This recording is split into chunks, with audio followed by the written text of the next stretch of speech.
Good morning and welcome to the ABG Investor Days. My name is Alexander Krämer.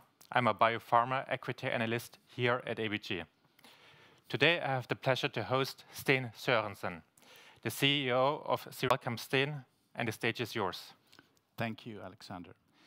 So it's a pleasure to be here at the ABGSC event and to meet the investors both here in the room and digitally. Cereno Scientific was formed in 2012, and we are based in Gothenburg. We are on Nasdaq First North.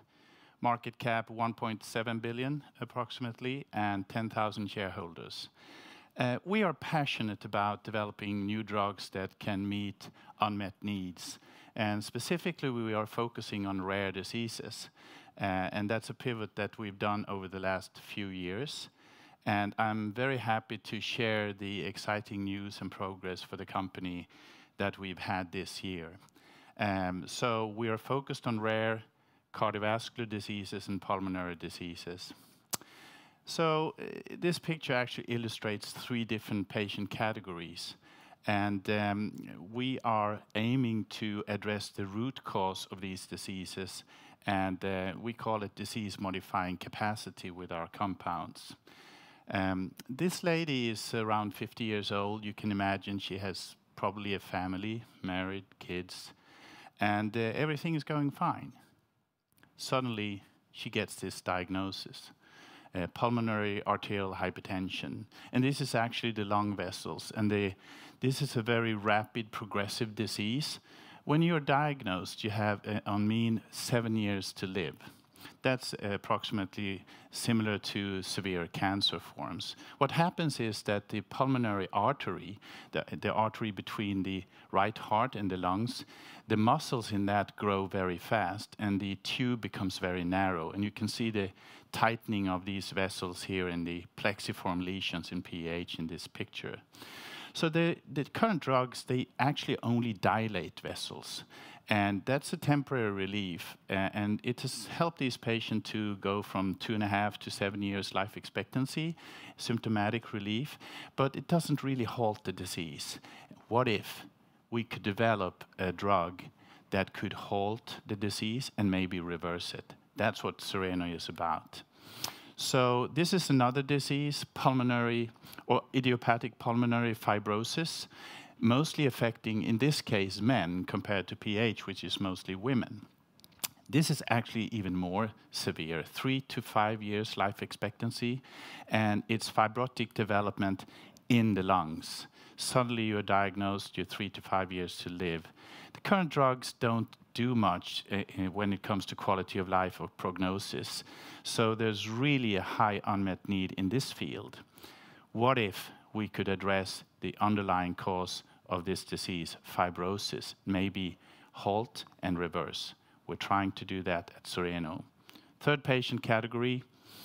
This is the most common cause of death on the planet, thrombosis. Mostly hit the brain and the heart, stroke, myocardial infarction. All the drugs out there cause dangerous bleedings. 3 out of 100 patients die of the medications. 25 out of 100 end up with bleeding, such as you see on this picture, hospital care, etc. Current drugs cause this, and what if we could develop drugs that doesn't cause bleeding and can add to the efficacy? So we're trying to do that at Cereno Scientific. 2 of our programs, we are pioneering HDAC inhibition, epigenetic modulation into 2 diseases. And I will review why and how we're doing that. Why are we focusing on HDAC inhibition and epigenetic modulation? The reason is that there are around 500 to 600 articles published that document that you can reverse pathological remodeling. They have antifibrotic efficacy, anti-inflammatory agents, can reduce pressure both systemically and in the lung circulation, and also can block thrombosis without causing bleed. This is all documented and published information. Most of it's in preclinical work. We have 2 programs with HDAC inhibitors. The first one is CS1, and we are we have just reported phase 2A data in patients with PAH that are very positive. We did that this fall in Q3. It's a repurposed drug that's been in man for 50+ years for neurological disorders such as epilepsy prevention. And we've taken this drug into pulmonary arterial hypertension in a new formulation. So phase 2 data was reported in Q3. We also got approval by FDA after a physician had requested us to ask FDA if we could get expanded access program approved. We call it compassionate use here in Europe. So the physicians can opt to use the drug now, way ahead of us reaching the market. And this is what request was because of the investigators in our trial saw what they saw in benefits of adding this to current standard therapy. So what's the milestones coming up? Well, we are going to go to the regulatory authorities and get the next program accepted, discuss it and accepted, and that's going to happen in H1, so first half next year. And we're going to get readout from this compassionate use program, long-term use with our drug on top of standard of therapy under protocol that is between the patient, the physician, and Cereno. And then we're going to start that program, a phase 2B program or a phase 2B3 program. It depends on our discussions with FDA and what's best for Cereno. That's going to start in 2026, first half. The second program is a novel HDAC inhibitor. We call it CSO14.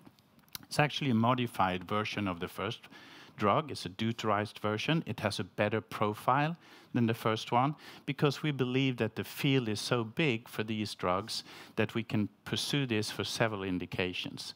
That's in phase 1. It was initiated this summer, and we're going to complete that study by the first half of next year and then move to regulatory for a phase 2 study acceptance and start that also in the first half of 26. The third drug is an IP receptor agonist that's very potent, very selective for the IP receptor. We licensed that from University of Michigan and the innovator Mike Hollinstat, and we have complete development commercial rights for that. That's in preclinical work. So I will address these 3 drug development programs here, and I'll start with the first one. Back to the lady that got diagnosed with this, 7 years to live. What if? So what if CS1 could halt and reverse this disease? It's this narrowing of the vessels in the lung, and it's difficult to breathe, it's difficult for physical activity, and eventually you die of right heart failure. It's too heavy for the right heart to pump.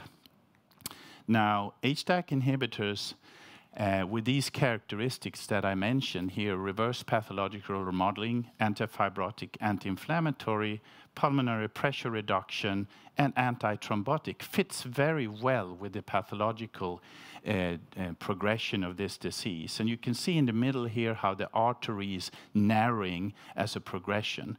And there's documentation in animal work that you can actually reverse this progression of the muscle. Both the muscle and fibrosis, as well as the heart muscle, you can reverse the hypertrophy, and you can lower the pulmonary pressure. That's why we have pursued this now into man, and I'll review with you what we have seen. So this drug has orphan drug designation, so it's protected 7 years in the US and 10 years in Europe after introduction. And it has been proven to have good safety and tolerability in our phase 1 trial. And now we documented good safety and tolerance in the phase 2A trial and very strong signals of efficacy. And we have this expanded access approved. So what we also have released this fall is our new compound CSO14, animal work, that you saw this on the lady. This is the origin of disease, the plexiform lesion. We published or communicated here in the Q3 that our novel HDAC inhibitor has a dose-dependent impact, reduction of plexiform lesions, so the origin of the disease. So HDAC inhibition and our drug seems to work in the animal work. And we also saw reduction of fibrosis in that study, so very encouraging data. Now, the study that we have pursued on CS1 in the States, together with the major company Abbott, was run in 10 centers and had 25 patients included, and we had 3 different dosages. And our drug was added to current standard of care therapy. We had a 12-week treatment. The primary objective was, of course, safety and tolerance, and then we looked for signals of efficacy. But I want to review with you what happened during the year that we ran this trial. We got one investigator came back to us and said, my patient is a remarkable improvement. We have 30% improvement on the pressure in the lung. We have 43% improvement of total pulmonary resistance, the resistance in the artery, so lower the resistance. And we had normalized cardiac output, the way the heart can pump. So we wrote, or the investigator wrote an abstract to American Heart, but we eventually released it to the market instead because we couldn't sit on it for 4 months. So this was the first clinical indication that we saw that something good is going on when we add our drug to standard of care.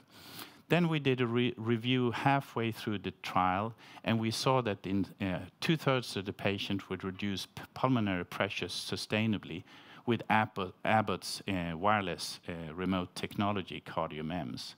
And then, of course, at the end of last year, investigators approached us and said, can you please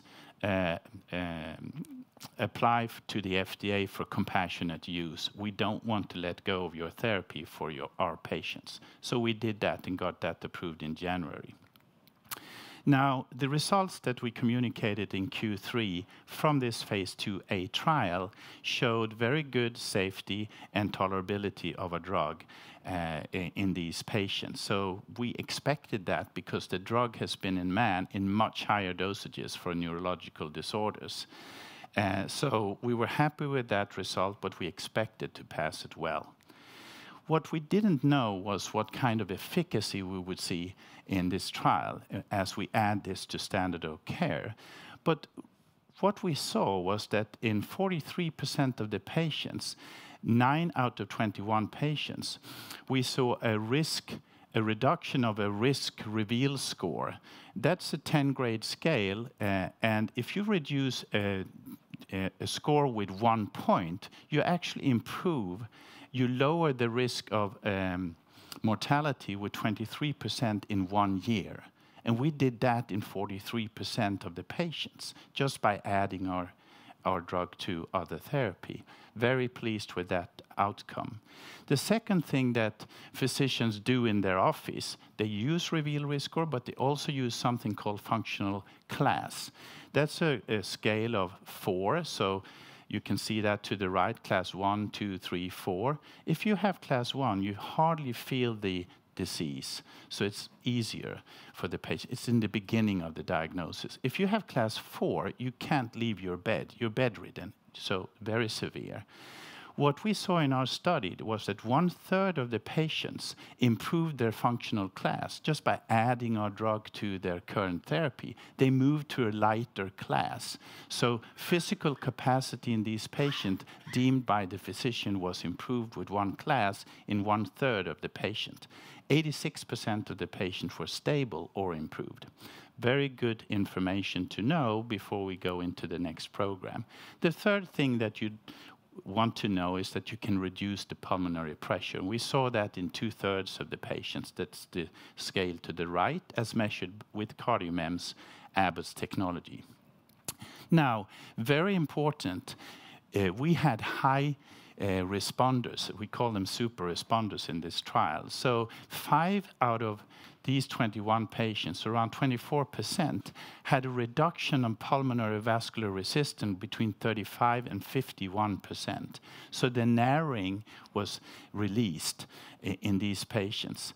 And that's a very good result and promising result for us. And these patients had a corresponding improvement of cardiac output, the heart's ability to pump. Now, if you look through the various measurements in this trial, reveal risk score improvement, pulmonary vascular resistance improvement, functional class improvement, stroke volume or cardiac output, as well as pressure reduction. You can see here that these patients are aligned with those kinds of improvement, and that's a very encouraging sign for us. What we have done since then is that we also communicated in Q3 here at our Capital Markets Day that we have signed an agreement with Fluida, a company that can measure impact on structure in the lung with a CT scan technology.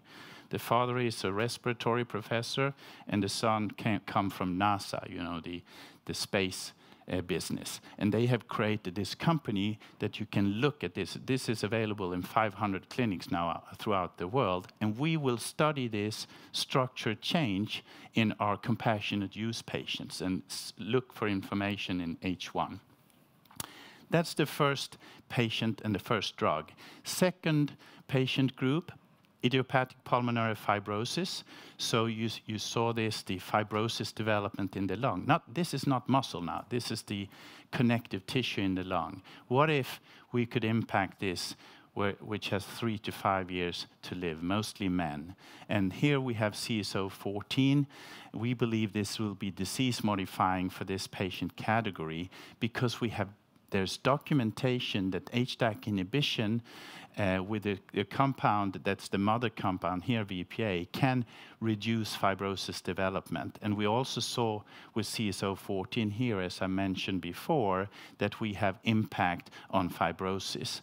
So with this HDAC inhibition in our second program, we believe we can halt the progression of pulmonary fibrosis, maybe reverse it. We will have to see that in the trial. So this targets a $7 billion market in 2034. And this is a new chemical entity, CS014. We have received patent in the UK this year. We have IPF is an orphan disease, and we will likely get an orphan designation eventually. That's our hope. So let's move on to our third compound, CS1. Most common cause of death, infarction and stroke.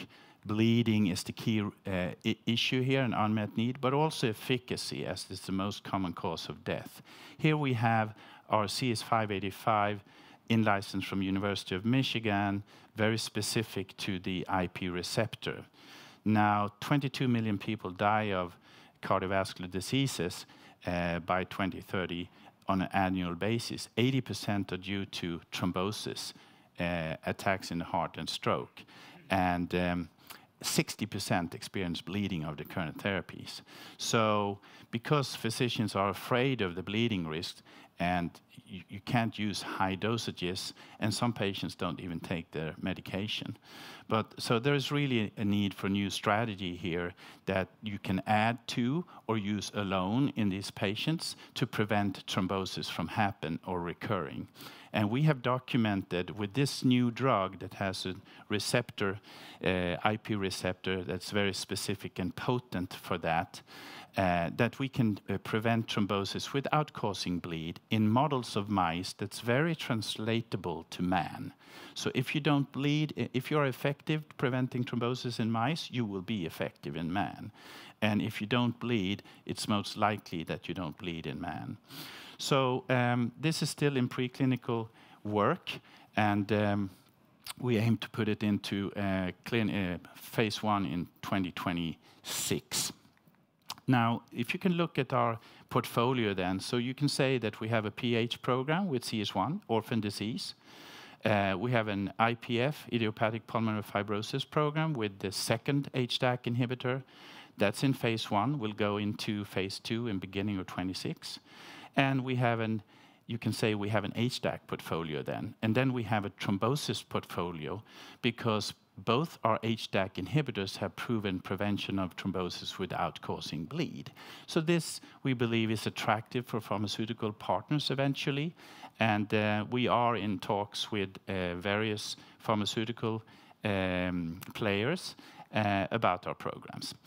Now, we are based in Gothenburg at the new healthcare environment, and we are on the 4th floor here, GoCo.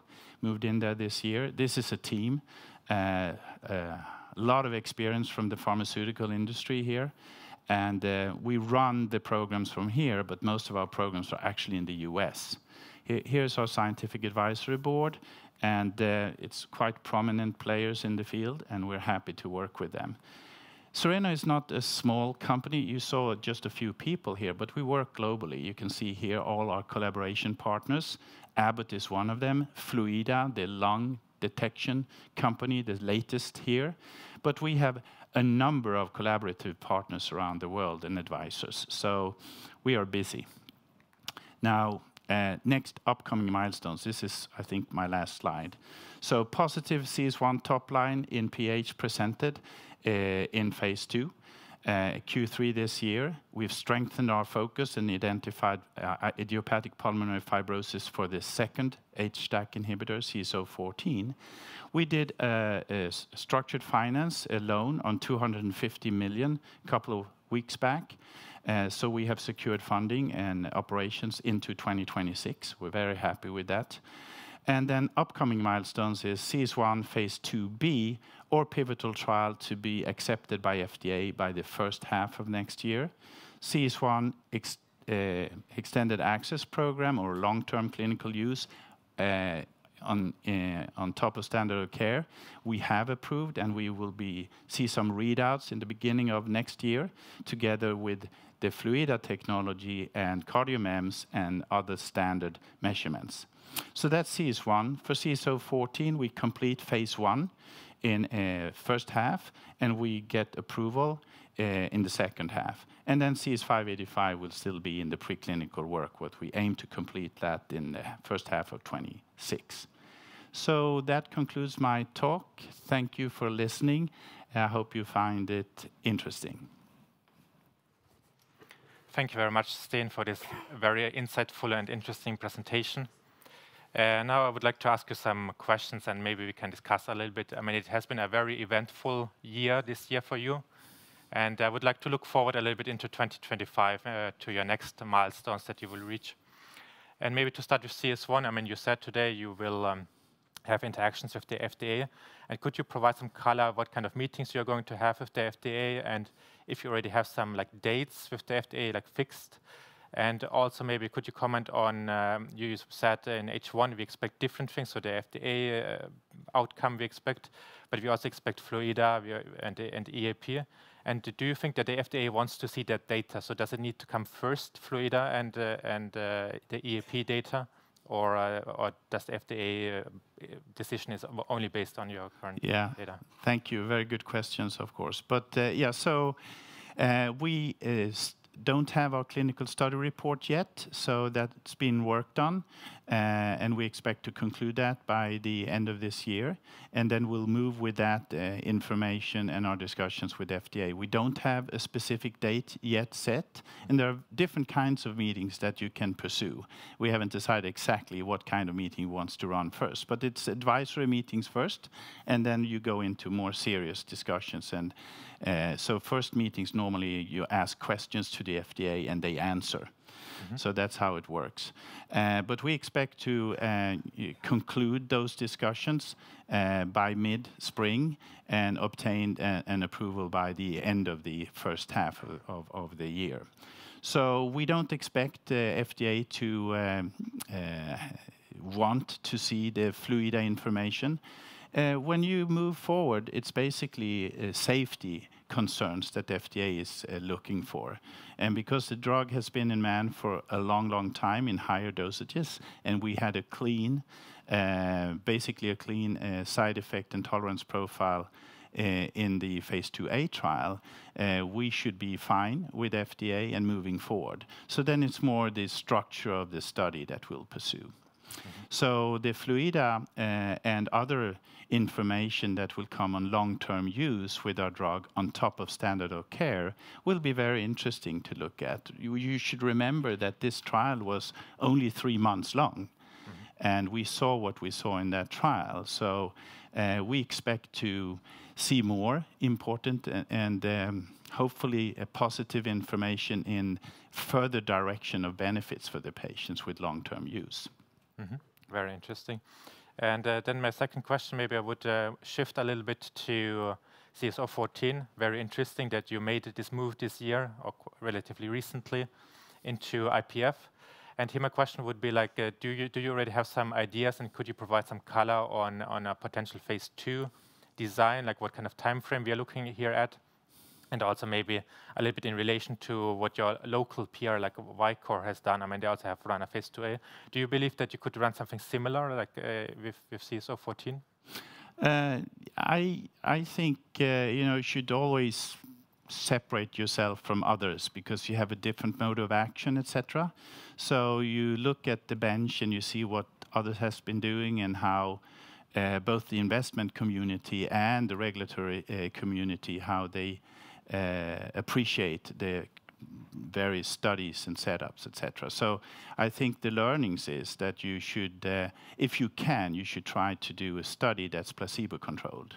And I believe, and I hope we will be able to do that. That would be our target. So it would be different than what Vicor did initially.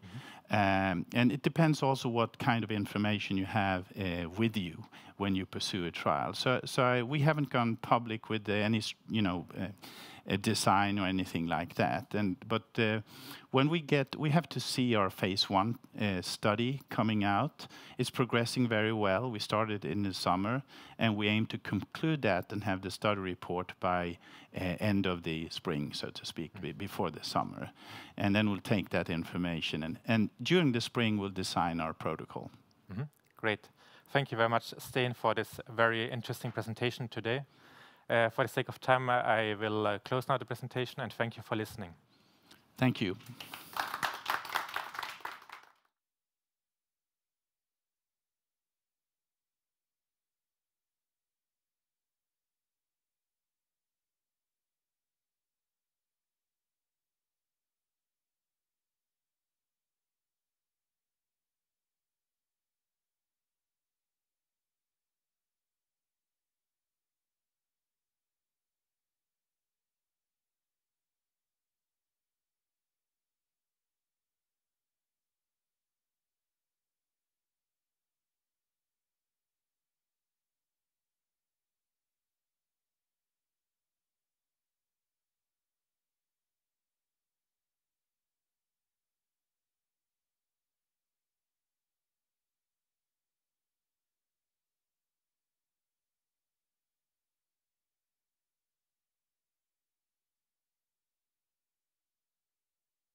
Hello, everyone, and welcome back to ABG Investor Days. My name is Adrian Gilani, and I'm an equity analyst here at ABG, and I'll be moderating our upcoming presentation with Eltel.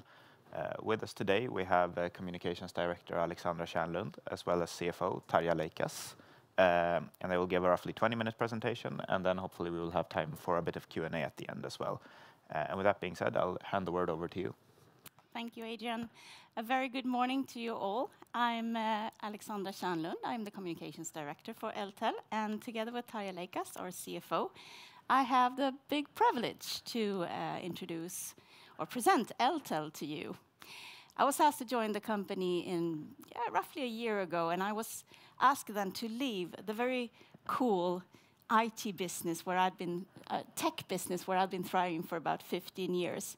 But my answer came easy, yes, of course, because I knew that I'd be joining a company that develops solutions and services that are hypercritical to our society. So, and I also knew that there would be a journey of lots of new adventures and change ahead of us. So we'll be talking a bit about those new initiatives coming up. Who knows Eltel from before? Yes, 1, 2, 3, okay.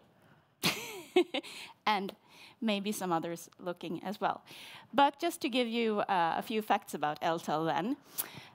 The company is about 20 years old. It became a company from a number of outsourcing field organizations. In Sweden, a field organization belonging to Telia. In Norway, the equivalent field organization to Telenor. And in Finland, it actually sprung from a power organization, the predecessor of Fortum. As you know, it was then split into Caruna and Fortum. So this is also why we still stand on the two legs of communications and power. But in the last few years, we've added some more flesh to those bones, which I will tell you about. We design, maintain, and upgrade networks like critical infrastructure. And then we talk about communication network, telecommunication networks, and electricity supply networks. We have about 4,500 employees. Our turnover last year was a little more than 9 billion Swedish crowns, 850 million euros.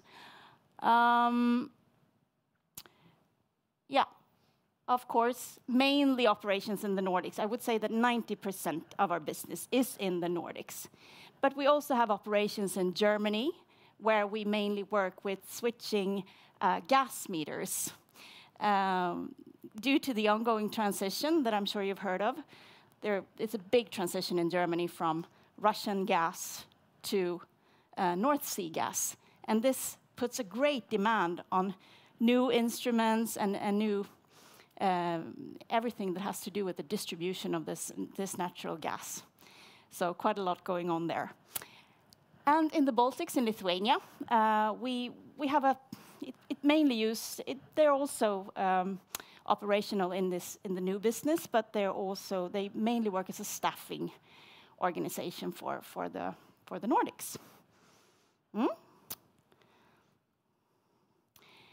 And some of our customers are on the left. We have I'm sure you recognize these brands, or most of them. We have the large telecommunication operators, Telia, Elisa, Telenor. But what's interesting about this is that customer base has now expanded quite a lot, and especially in the public sector, the public infra. You have Bane Denmark, the Swedish Defence Forces, and Trafikverket. That's a major purchaser of digital solutions, because every major road in our countries has they're digitized. You don't know it, you don't notice it when you drive on the road, but there is a lot of digital stuff beneath and around the roads. One example, of course, is the bypass, and I'm not talking about heart surgery now, but the big traffic bypass in Stockholm, Förbifart Stockholm, going from Kungens Kurva west of the city and up to Häggvik. That project now reached a milestone quite recently, the big tunnel, which is, by the way, one of the world's largest motorway tunnels. It's about 18 kilometers of tunnel. And that tunnel is ready. It's blasted. You can walk from one way to the other. And now it's time to digitalize and electrify. You need to build all the networks inside the tunnel. Major project. We estimate that this year only, we have about 100 man-year. And next year it's going to be even more. Of course, many actors working there, but we are very proud to be a big contributor to that very important project. And then on the right-hand side, you see the power customers. We have power and transmission and power distribution. And power transmission is the high voltage towers, and the power distribution is then the intermediate distribution. Like Ellevio is the owner in Stockholm of that type of solution. Okay, let's look at what's happening around us in society. We talk about 3 megatrends impacting or actually driving our business at Eltel.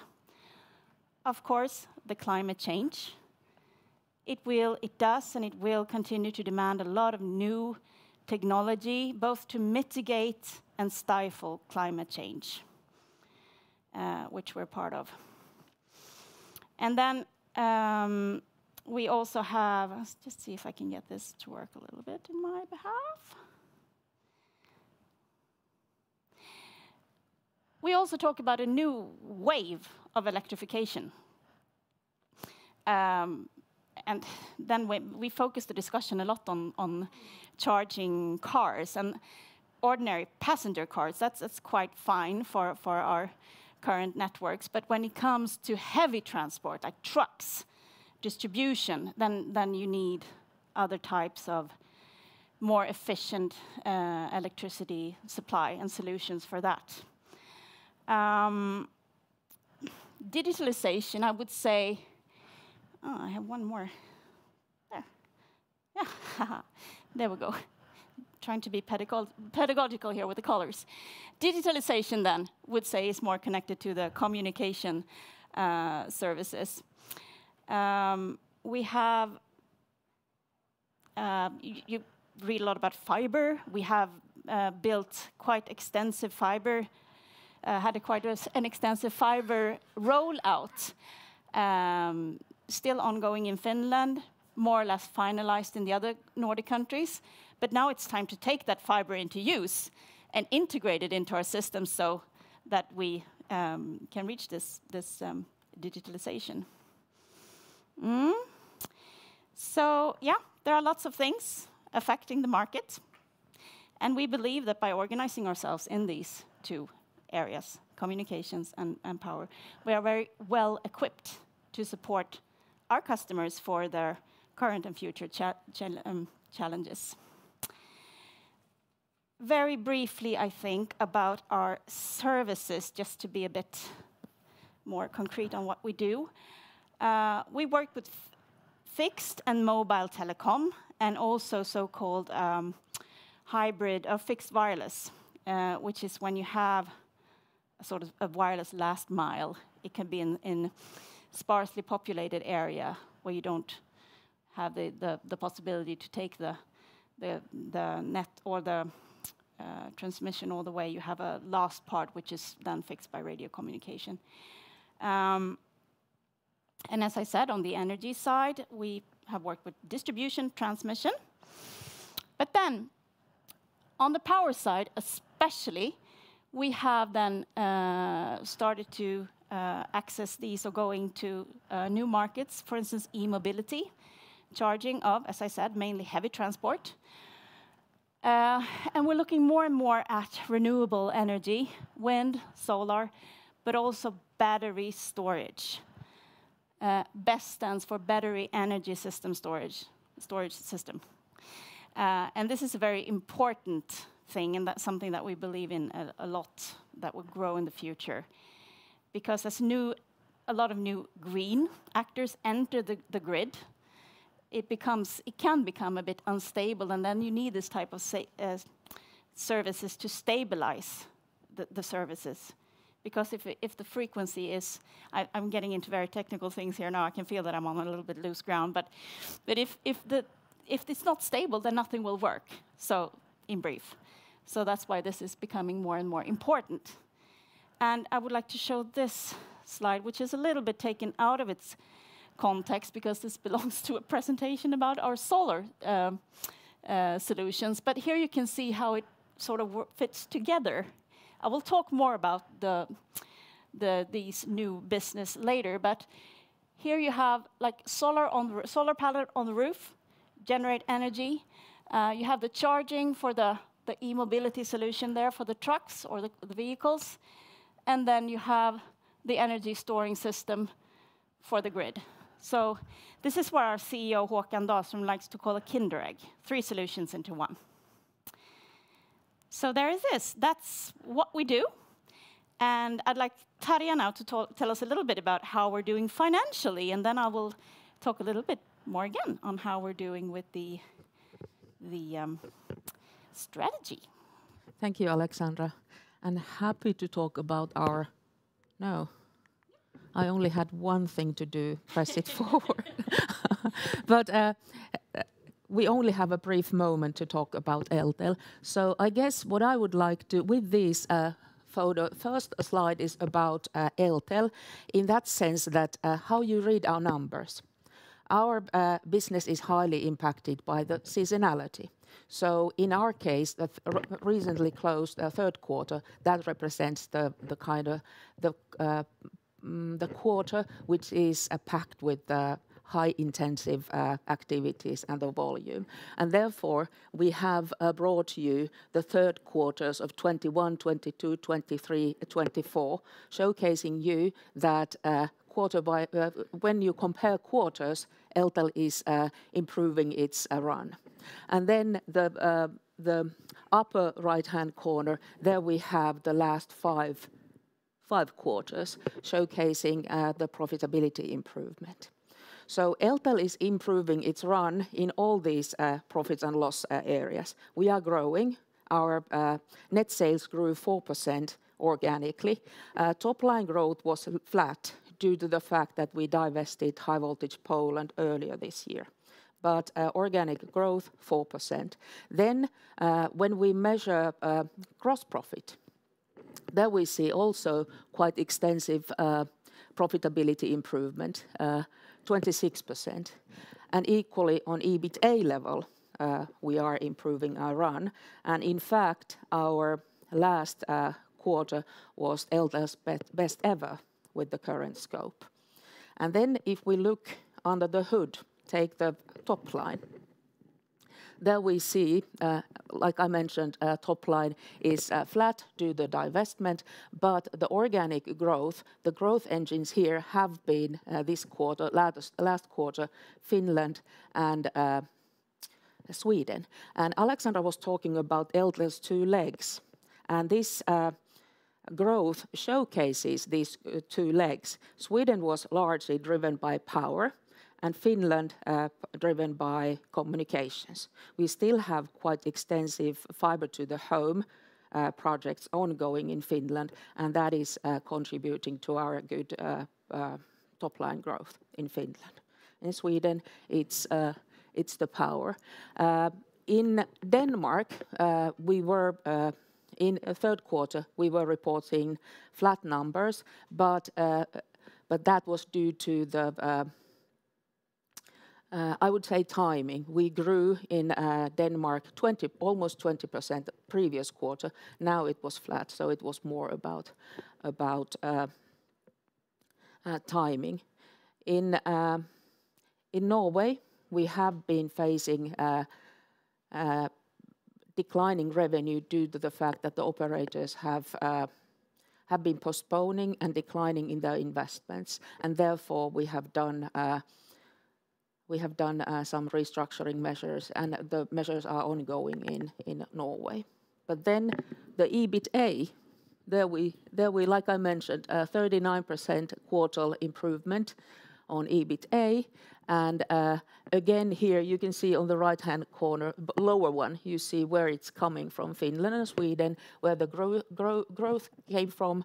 Equally, the profitability improvement was the largest there. We see also improvement in other business where we benefit now from the divestment that High Voltage Poland was a loss-making entity, and after the divestment, this area is improving as well. But the story short, Eltel is improving on top line and on the profitability side as well. This year, 2024, is the first full year of new strategy execution. And we say that this is the end of the beginning. So we are not where we want to be, because profitability-wise, we have communicated that the EBITA should be on 5% level. We should grow 2 to 4%, and our leverage should be between 1.5 and 2.5. And then, of course, the owners benefiting from the good results in the form of dividends. But that shortly what Eltel is about. The seasonality impacts us, and we are reporting quite good results lately. And the fourth quarter, then it will be reported in February. But Alexandra, if you continue. Absolutely. Yeah, Tarja mentioned strategy execution. So I will walk you through the strategy very briefly. Our strategy is in short, and I would say the absolute main focus here is to improve profitability. That has been that's the mantra. We want to improve profitability in the current business, obviously, and we do that, of course, by increasing efficiency, but also by renegotiating new commercial terms, price increases. We've done a lot in this area, but we still have lots to do. But it's starting to show effects. We need to broaden the customer base. We cannot. It's not sufficient to rely on a few big companies in power and telecommunications. So we need to broaden that database, that customer base. Doing very well there too. 16% of the value this year has been generated from customers that were not our customers prior to January 1st, 2024. So going there. To grow in new and adjacent market, that's mainly then about the new business, which I will tell you about. One thing that I did not mention was data centers, which is really something that we will focus a lot on in the future, because what's interesting about data center from an Eltel point of view is this is where we meet. And this is a way to mitigate also seasonality, because we can, of course, do a lot of the work that we have done outdoors inside. You can work with the wireless network, telecommunication, electricity, everything indoor. And we are in a good, and I would say quite unique position in that sense to, for instance, work with data centers. And you might think that, aren't there enough data centers in the world? No, no, no. You know that with the future demands, not least triggered by new technology like artificial intelligence, the need is almost endless.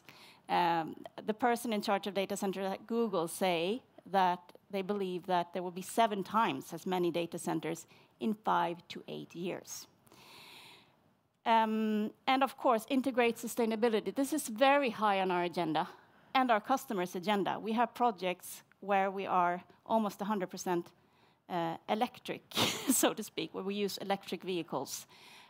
So it's of course, and I mentioned before the megatrend of climate change, a way to stifle climate change. So this is actually quite a nice illustration of what we do.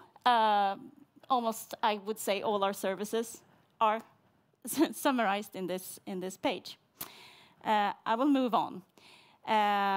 We have a very strong pipeline in general, but I would say in particular when it comes to new business, about 50%. And we have revenue from in almost all our country units, we have revenue from what we still refer to as our new business.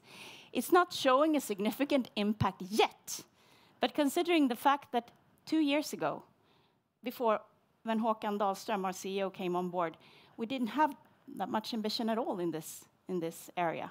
And today we actually have revenues. We have cross-country teams working with creating value in these areas. The growth areas very quickly, and a bit blurry image, I realize, but this is mainly to show you that what I just said, that we have projects, we have revenues going on. E-mobility, I would say our Norwegian colleagues are doing very well in this area, which is really nice. Then we can take knowledge from Norway and implement in the other markets. Solar, I would say that Finland is paving the way here. We have project managed an entire solar park in Finland, which is now taken into production outside Helsinki. And we are working with several projects all over the Nordic countries. This is the solar park in Finland, now taken into production. And of course, now we've taken the full responsibility, so that knowledge is very valuable then when we work, for instance, in Sweden. And what's interesting in this project is in April, we had one person working as a safety expert in this project. And now we have 60 people working in this project. And it's going to be the largest solar park in Sweden, 64 megawatt peak. In Norway, due to their topography, it's a bit trickier to create solar parks, but there we build mainly on rooftops, like for big industries then, and hospitals and then airports and so forth, energy consuming. BESS, just a picture to show you that here we are also aiming at become this so-called turnkey provider, the one that has the full responsibility for the project. And we have many interesting projects here, especially in Denmark and Finland, but the other countries are also following suit. So, to conclude, why invest in Eltel?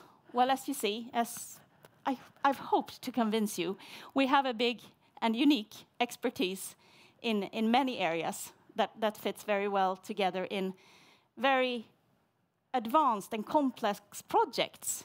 We have a lot of expertise there, so that puts us in a very good position. It's definitely growth markets, both talking about the new business areas. I mean, it's here to stay. The demand for energy, for instance, is I would say, endless. We put a lot of focus on developing our commercial, I would say, both mindset and how we negotiate and price pressure and so forth. So to really aim for getting more profitable agreements and making a better or improving our profitability. And this is not worth anything unless you have the green, the sustainability perspective on everything you do. So I would say that we are a very important actor in society. And I'm still very proud to work for Eltel. Thank you. Perfect. Thank you so much for that presentation. We're running a bit short of time, but I think we have time for perhaps one question from my end before we wrap up. Okay. Regarding the new revenue streams, obviously a lot of exciting areas with energy storage and renewable energy and so forth. Currently, quite a small part of the business, but if we look sort of, say, 5 or so years out, can you talk a bit about the potential of how large of a share of the group sales could that account for if things go as planned here? In a few years, we reckon that it will be about half of our revenues will be then generated from the new business areas. Absolutely. Perfect. And perhaps a follow-up, does this also tie into the margin target? I mean, the new revenue streams, are the services somehow different from your old services? Do they come with higher or similar margins? Better margins, yes. Easier. Better margins. I would say that it's when you negotiate with the so-called classic customers in telecoms and energy, it's a lot of talk about money and finances, but when you talk about the new business areas, they're after our expertise and how we can take them from A to Z. So would you say anything else to comment on that? I would emphasize also the classic business, that we have really, really good current customers who will be here in the future as well, and they are the makers of the future as well. Yeah. But combination. Perfect. And with that being said, I think we have to round up. So I'd like to thank you once again for your presentation and for answering my questions. Thank you.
Good morning and welcome back to ABG Investor Days. My name is Simon Jönsson, equity analyst here at ABG. And next up, I have the pleasure of presenting Simon Göthberg, the CEO of Vestum. With that said, I leave the floor to you, Simon. All right, thanks so much. As mentioned, Simon Göthberg, CEO and co-founder of Vestum. For those of you not familiar with us, we focus on acquiring and developing the most high-quality, highly specialized companies in infrastructure. And we do this across 4 markets, Sweden, Norway, Denmark, and the UK, with Sweden being our biggest market and second biggest is the UK. We have a decentralized business model, meaning that the MDs in each company focus on the operational decisions on a daily basis, and we focus on strategic advice in terms of accelerating profitable growth. Today's presentation, the first 5 minutes, I'd like to focus on what excites us the most at Vestum right now, which is water infrastructure. And this is where we will focus our growth initiatives in the short to midterm. So on the left-hand side here, you see some market data points. On the right-hand side, some growth rates. As you may or may not know, roughly 70% of the world is covered by water, and access to water is a matter of efficient transportation. And we invest so much into different types of pumping technologies to ensure that we have efficient transportation. And if you see the bottom left number here, 70%, that means that roughly 70% of water going from source to household is lost, which is quite crazy. And this is in major cities such as London. And why is that? It's because water infrastructure is heavily underinvested and aging, which means that we need to invest so much more. Looking at the right-hand side, you'll see some growth rates. Irrigation systems, which is one of our main products in this segment, is expected to grow by some 7.5% over the next 5 years. And looking at public spending into water infrastructure in Sweden and Norway, that is expected to grow by 6%. And in the UK, we're looking at record investments going into water infrastructure. The UK is one of the most underinvested water markets in Europe. And underinvestment and an aging infrastructure are 2 main drivers, but a third one is obviously extreme weather, droughts, floodings, etc. And in the Benelux region in 2021, there was a flooding that caused damages of 40 billion euros. And last week, I read that in Valencia, the floodings that have occurred in Valencia will lead to investments up to 190 billion to ensure that the city is rebuilt. And with the current pace of investments, it'll take us 200 years to replace the current structure that we have. So Vestum is all about moving water from one place to another, to protect from water and to clean water. And this is roughly 1/3 of our profits today. So the main idea here is that we have a global market opportunity. Underinvestment and an aging water infrastructure is not a challenge only in Sweden or the Nordics or Europe. It's a global issue. And if you look at the 3 main drivers here, underinvestment, aging infrastructure, and climate change, floodings and droughts have caused, especially in the UK market, customers to shift focus. And it's been a shift in behavior, which means that our products, which is again about moving water from one place to another, renting out pumping stations, are now being rented for a longer period of time, which also means increased profits. And we've identified a fragmentation between the large OEMs, Xylem, Grundfos, the large manufacturers, and the end customers. And here we have value-added distributors, niche manufacturers, and system integrators. Our platform today basically consists of market leaders in these segments across all of our 4 countries. And on average, they make a margin of 20% with super high returns, 90% if you look at the key metric, EBITDA over net working capital. So we think that today we have a platform that is best in class in terms of growth going forward, both organically and by making add-on acquisitions and to add new verticals within the water space. Now I'd like to show a short video. You've seen it before. It's only 90 seconds long, so bear with me. It's our biggest company called Pump Supplies, a UK-based market leader in electric submersible water pumps. Pumps this size, drain them into water, connected to electricity, connected to pipework to move water from one place to another. I'm going to talk more about this company after the video.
Stuff, right? Super sexy. This is a typical Vestum company. So Pump Supplies is our biggest company. They generate sales of some 400 million with 25% margin.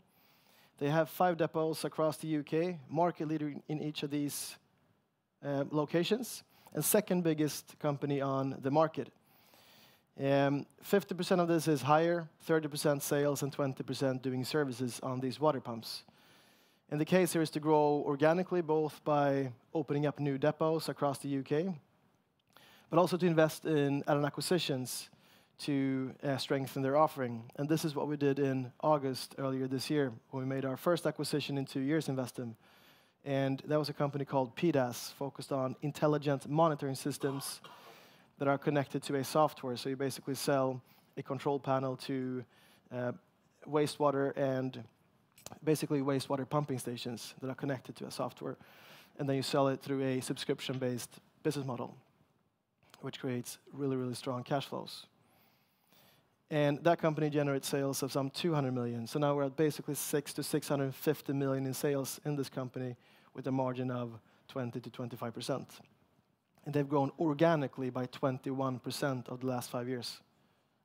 Organically, 21% of the last 5 years, which is due to the heavily underinvested water space in the UK.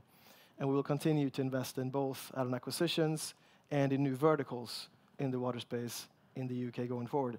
And that is what one should expect from Vestum in terms of acquisitions going forward. So let's leave the water space behind us for a few minutes and talk about some more recent activities in Vestum. Last week, we announced that we are strengthening our focus on core business by divesting some non-core assets in the infrastructure segment. These were contracting companies in civil engineering, and has led us to focus more on core business. And what is core business for Vestum? It's basically leading product and services companies with high margins in selective market niches and technologies in infrastructure. So high margins is a key thing here. These companies were solid companies, but margins were roughly 8%. It's difficult to operationally increase the margin in these companies. So post these divestitures, we have a streamlined business, increased specialization. Product companies now represent roughly 60% of our profits. I'm going to come back to why that is so good, and it will continue to increase. We have improved our profitability, so now it's basically 10.4, 10.5% in Vestum post these divestitures on a group level. And we've also reduced operational risks related to projects. These divested assets were basically project-based businesses. So we now divested 1.1 billion in sales in projects. Looking at leverage, obviously these divestments were made at a good valuation, so capital gains were 241 million. So 241 million, and we acquired these businesses roughly 2.5, 3 years ago. Leverage has come down from 2.8 times to 2.3 times, and we will now use part of this cash flow to redeem our outstanding bond in full. And it's a bond of 600 million, which will lead to basically 63 million in interest cost savings, basically from Q1 and onward next year. And on top of this, lower leverage also means cheaper bank financing, and we're now in a super solid position to negotiate the next level of our bank financing. So our capital structure will be refinanced in the first quarter of 2025. We've also increased our M&A headroom, so we can now go back to being growth-focused. Over the last 2 years, we focused on ensuring that we have the best capital structure in place and we have a clean balance sheet. We're now done with all that work and can go back to focus on growth and acquisitions. And again, focuses on high-margin companies, specifically products, and mainly in the water space. I'm not going to get too stuck on financials. Only one slide here that brings up financials, but I think this is super important, and it basically tells the story that I've been telling for the last couple of minutes. If you look at the pink bars here, it shows our financial net debt in billion. So if you look at mid-2023, you'll see that we had financial net debt of 2.6 billion in net debt. That is now down to 1.5 billion. So we've reduced net debt by 40% in a little bit over 1 year, driven by extremely solid cash flows. Our cash conversion is over 100% in Vestum, and also these divestitures. And if you look at leverage, the line here, you'll see that we're now at 2.3 times EBITDA, which is below our financial target of 2.5 times EBITDA. Again, created headroom for acquisitions. And just taking a few minutes about the product companies in Vestum. When we started out, 20% in Vestum of our profits came from products and 80% from services. And from mid-22 to early 23, we've been talking about a repositioning of Vestum to focus more on products. And if you look at our annual report for 2023, you'll find that the second page brings up this graph and shows that we were at 44%. And I said that next year it'll be so much higher. And now we're at 60%. And the year is not over yet. And when it comes to M&A, we will be focused on increasing the share even further. The services companies that we have in Vestum will remain. They have some really great positions and solid cash flows. But M&A focus going forward will mostly be focused on increasing the share of products. And why is that so good? Well, because they're market leaders in super niches, meaning high margins, and they can increase their prices. So on average, these companies have margins of above 15%. And again, the key metric, EBITDA over net working capital, is at 67% on average. As you can remember, in the water space, it was 90%.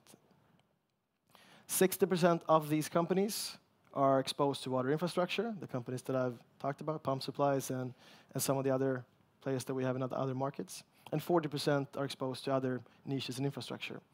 We own the biggest and the second biggest container business in Sweden, for example, in renting out and selling and rebuilding containers. Okay, my last slide, roadmap going forward. We're keen on expanding the margin in Vestum. It was 10.8% last year, and our financial target is at 12%. This is after depreciation, so on an EBITDA level. But the ambition is to bring this to about 15%, and that is possible. Working both organically with our existing companies to ensure that we have efficient cost structures, but above all, to increase prices. And obviously, when it comes to M&A, both add-on acquisitions to existing platforms and to add new platforms and new verticals within our existing space of infrastructure. So fast forward a couple of years, we'll have extremely strong positions in growing niches of infrastructure. We're already there, but they will be even stronger. Best-in-class profitability, and obviously digitalization, which is something that we invest quite a bit in right now, will help us reach our targets. And then resilient cash flows, growing cash flows, which is what everything is all about at the end, to grow free cash flow. Okay, that's about it.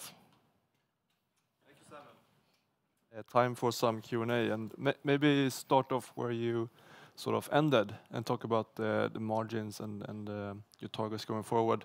12% target, you talk about 15%.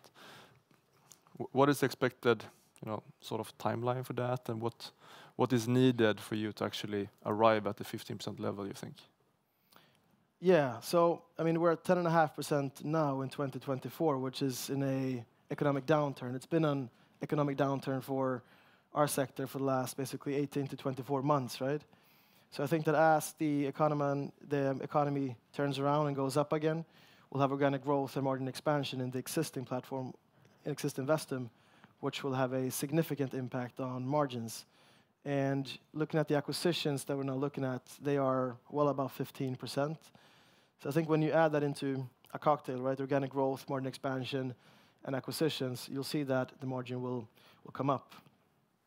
But I'm not going to guide on when we'll reach 12%. Yeah, I understand. But it's fair to assume that based on the current group today, you think 12% is achievable, and then as you grow and the mix changes, you see potential to increase it to 15. Yeah. Yeah. And I want to talk about the divestments as well. You talked briefly about it, how it changes the group dynamics and stuff like that. But what about the absolute EBITDA levels and cash flows? Because I believe, look at pro forma EBITDA, it's going to decrease by some 15% or something like that. But I understand that the cash flow effect is much lower than that. Yeah, so the divested volume was basically 92 million in profits, or EBITDA, I guess. And looking at free cash flow investment, which again is what it's all about, free cash flow was pre-divestitures 325 million on an LTM basis in Vestum, excluding net working capital changes, okay? So basically 325 million on an LTM basis.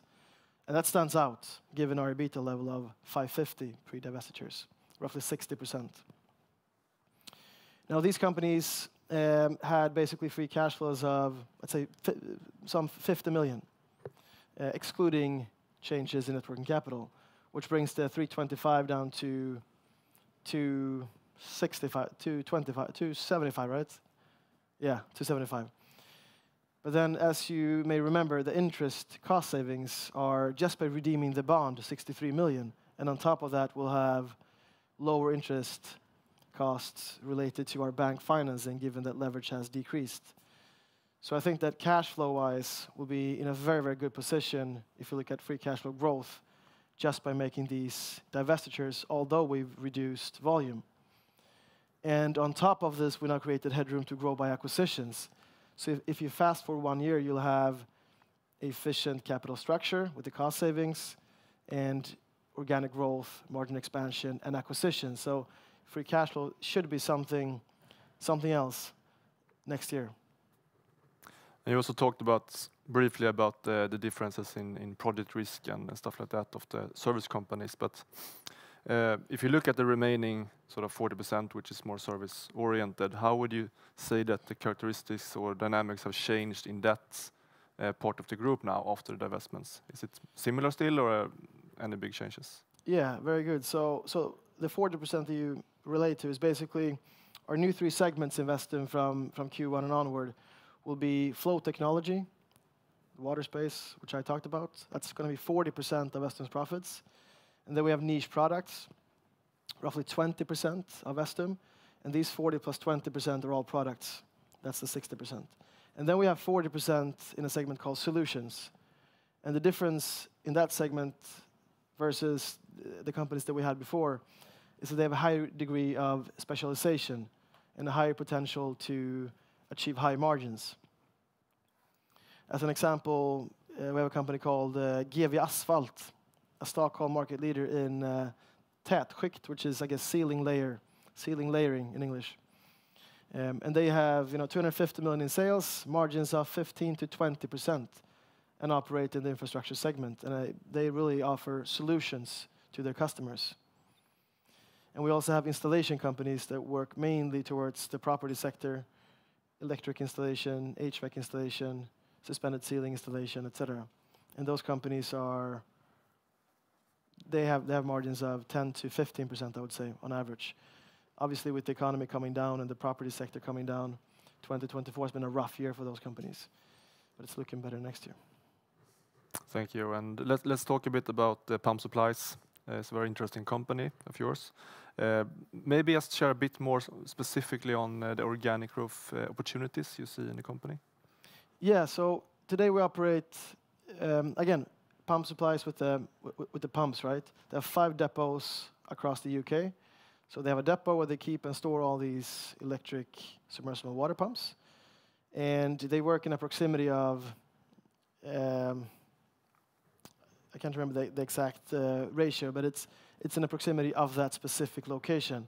And there are several white spots on the map where we can open up new depots organically. And the key here is obviously to find the right people to do so.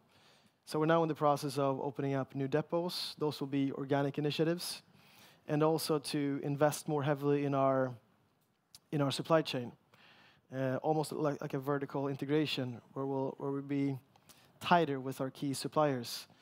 And signing up for basically distribution agreements with exclusivity to supply certain key products in this space.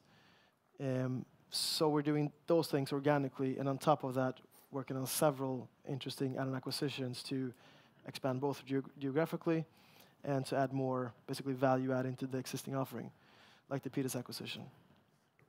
And talking about add-ons, I mean, how many potential add-ons are there for some Pump Supplies, and are they in similar regions, or we talk about other countries, or? Yeah, no, plenty, because there's a fragmentation. And what's so good about this is that when we go into a new country, we will do it exactly the way we did in the UK with Pump Supplies, with a large platform, sales of hundreds of millions. They've been around since 1982, meaning that their reputation and their network and the individuals working in the company have done this for quite some time. And those people on the ground are the ones sourcing new deals for us. I don't have an M&A team in the UK, and I'm not looking to hire an M&A person in the UK. And same thing when we go into the next region, which is of interest to us, which is Benelux. So going into Holland or Belgium, we wouldn't acquire a 50 million company that's been around for 10 years. It has to be a similar company like Pump Supplies, a platform that we can use both to grow organically, but also that can help us to grow with acquisitions. In the UK, you talked about you were basically the number 2 guy, but you're the biggest in your regions. In Benelux, how's the competitive landscape there? Are there similar sort of number of main competitors, or how do you view the competitive landscape in Benelux, for example? Yeah. So we're now doing a market study of the Benelux region to understand those dynamics a little bit better. And it's obviously key to understand the level of fragmentation and if there are any key market players with significant market share, and how the OEMs are thinking, the Xylems and the Grundfos. If they're looking to do a acquisition spree and to attack those markets, it wouldn't be the best idea to compete with those players as they are our main suppliers. So we have identified a couple of players that we're now in discussion with in these countries, but I would say that it's at least 1 year away before we go into a new country. There's so much to do in the Nordics and especially in the UK in this space. So in the next, I guess, 6 to 18 months, I would say that we will remain in our existing markets before attacking new ones. And as an acquisition-driven company, more specifically, in general, in the market for acquisitions, what do you think about? What do you see about valuations and competitions from other serial acquirers currently compared to like 6 months or a year ago? Yeah, so valuations in the unlisted market doesn't really follow the listed market. So when the stock market comes down, it's not like unlisted companies in the private space comes down by the same amount, and vice versa. When the stock market goes up 30%, valuations don't come up 30% for the companies that we compete for. But competition, for sure, that's a major thing, right? And if you look at the Swedish market, it's quite consolidated and very, very mature. M&A-wise. We have private equity players that's been around for decades. It's an extremely mature private equity space. And we have compounders like Vestum. I can mention 10 of us, right? Both in the unlisted and the listed environment. But if you look at the UK and other sort of main large markets in Europe, they don't really have the compounding space the way that we have. So we compete with private equity. And many of the companies that we like, they like our business model. Private equity is about making an acquisition, keeping a minority shareholding, owning that company for 3, 4, 5 years, and positioning that company for an exit. We have a buy and hold strategy. But then obviously things happen, and sometimes we make divestitures like we did last week. But the strategy when we make an acquisition is always to keep that company indefinitely. And that attracts many, many entrepreneurs, and especially family-owned businesses. So I think that in the UK, the competition is lesser aggressive, which also creates lower valuations. Yeah, interesting. So the final question for you, Simon. So what do you look forward to the most next year, so 2025? To grow. Got it. Thank you so much. That's all we have time for. Thank you, Thanks. Simon, and thank you, Thank you. audience.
Welcome back, everyone, to ABG Investor Days. My name is Henrik Hintze, and I'm an equity research analyst here at ABG. With me now, I have a company that I cover, OrganoClick, and the company's CEO and co-founder, Mårten Hellberg, here to present for us. Please go ahead. Thank you, Henrik. Nice to be here and nice to see so many people in the audience. My name is Mårten Hellberg. I'm CEO and co-founder of OrganoClick. My journey with this company started 18 years ago when I met two Swedish professors, one professor in organic chemistry at Stockholm University and one professor in cellulose chemistry at the Swedish University of Agricultural Science. And they had, since the mid-90s, thought about this problem. Today we have 30 million tons of plastics coming out into the ocean every year. This is a problem that does not disappear. We have to do something about it. And this was exactly what they had done research on since the mid-90s, when they started to think about how can we use nature's own chemistry in order to replace fossil plastics and fossil chemistries. This is a research called biomimicry. That is, you're looking into how different natural type of chemistries or different type of functions are building up in nature.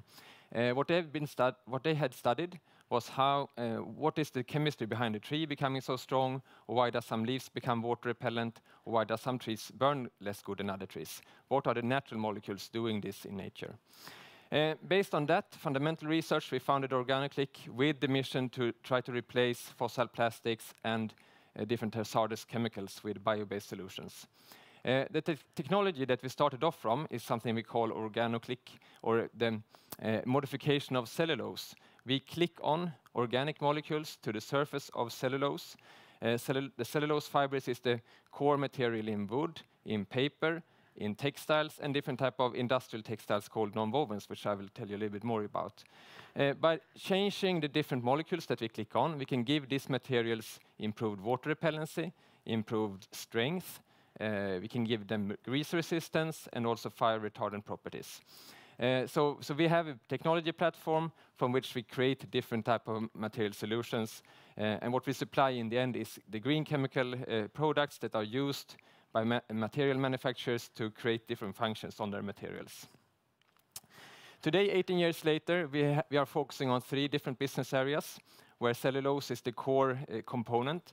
That is the non-woven industry, which is in an industrial type of textile, something in between paper and normal textile. So it's like a soft paper, which is used in a number of different type of applications. And here we are replacing fossil-based plastic binders, which have been used to get the mechanical properties of non-woven materials.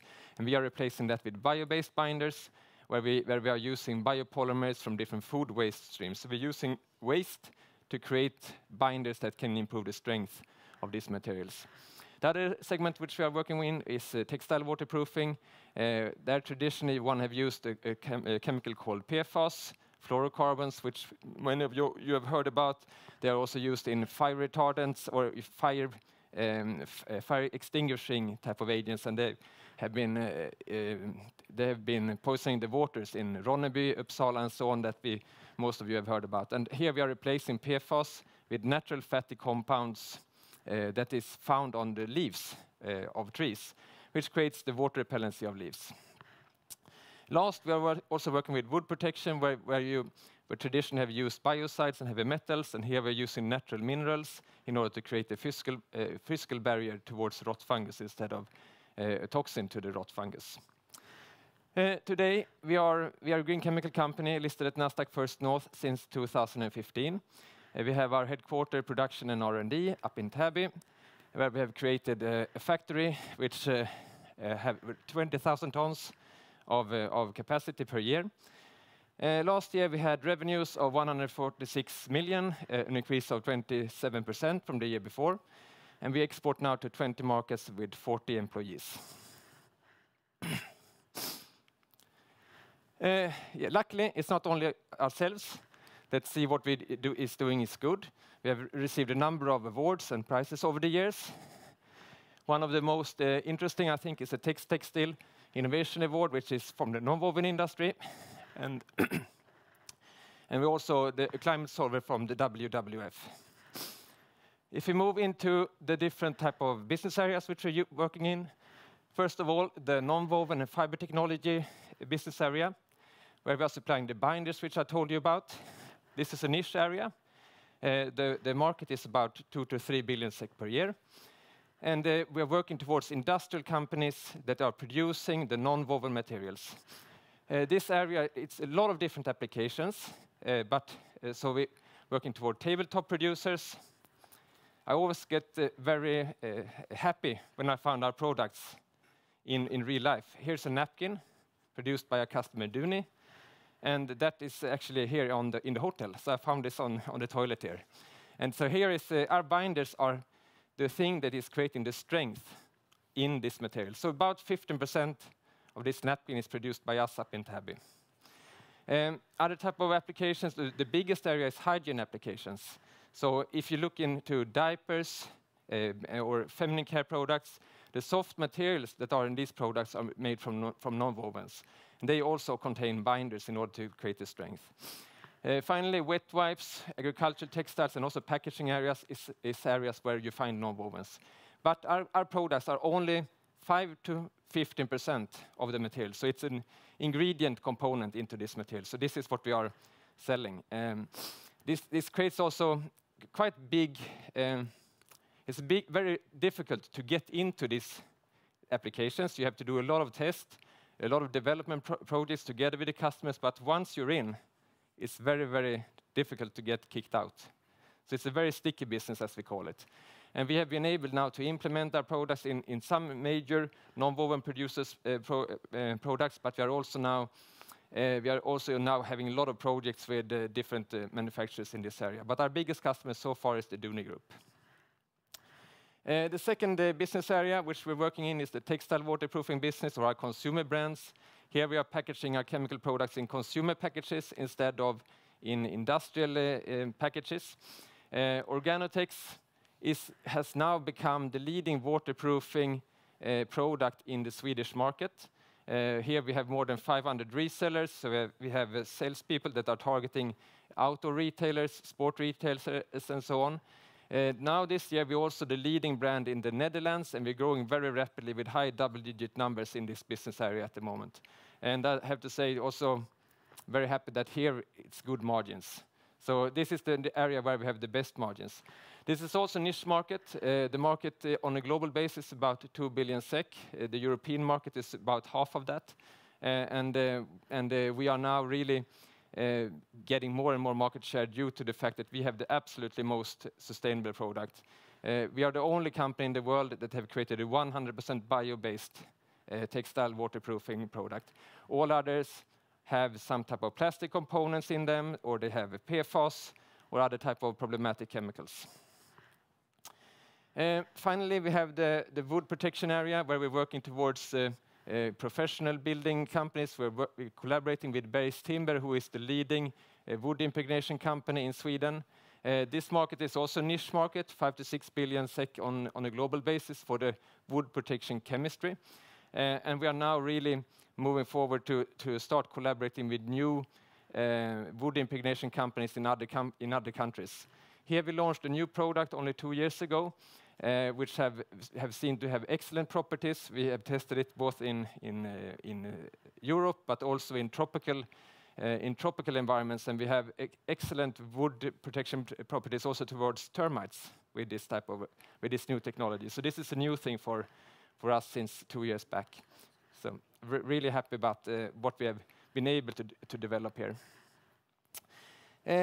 Up in our factory, we have also our R&D center. We have 6 brilliant chemists that are working with further developing our products every year. We have more than 20 patent families covering our different technologies. And we also have a pilot lab where we can mimic our customers' processes, both in the non-woven industry, the textile industry, and the wood industry. So we have created a very good infrastructure for further developing our products there. There we also have our factory, where we have created a capacity of producing 20,000 tons per year.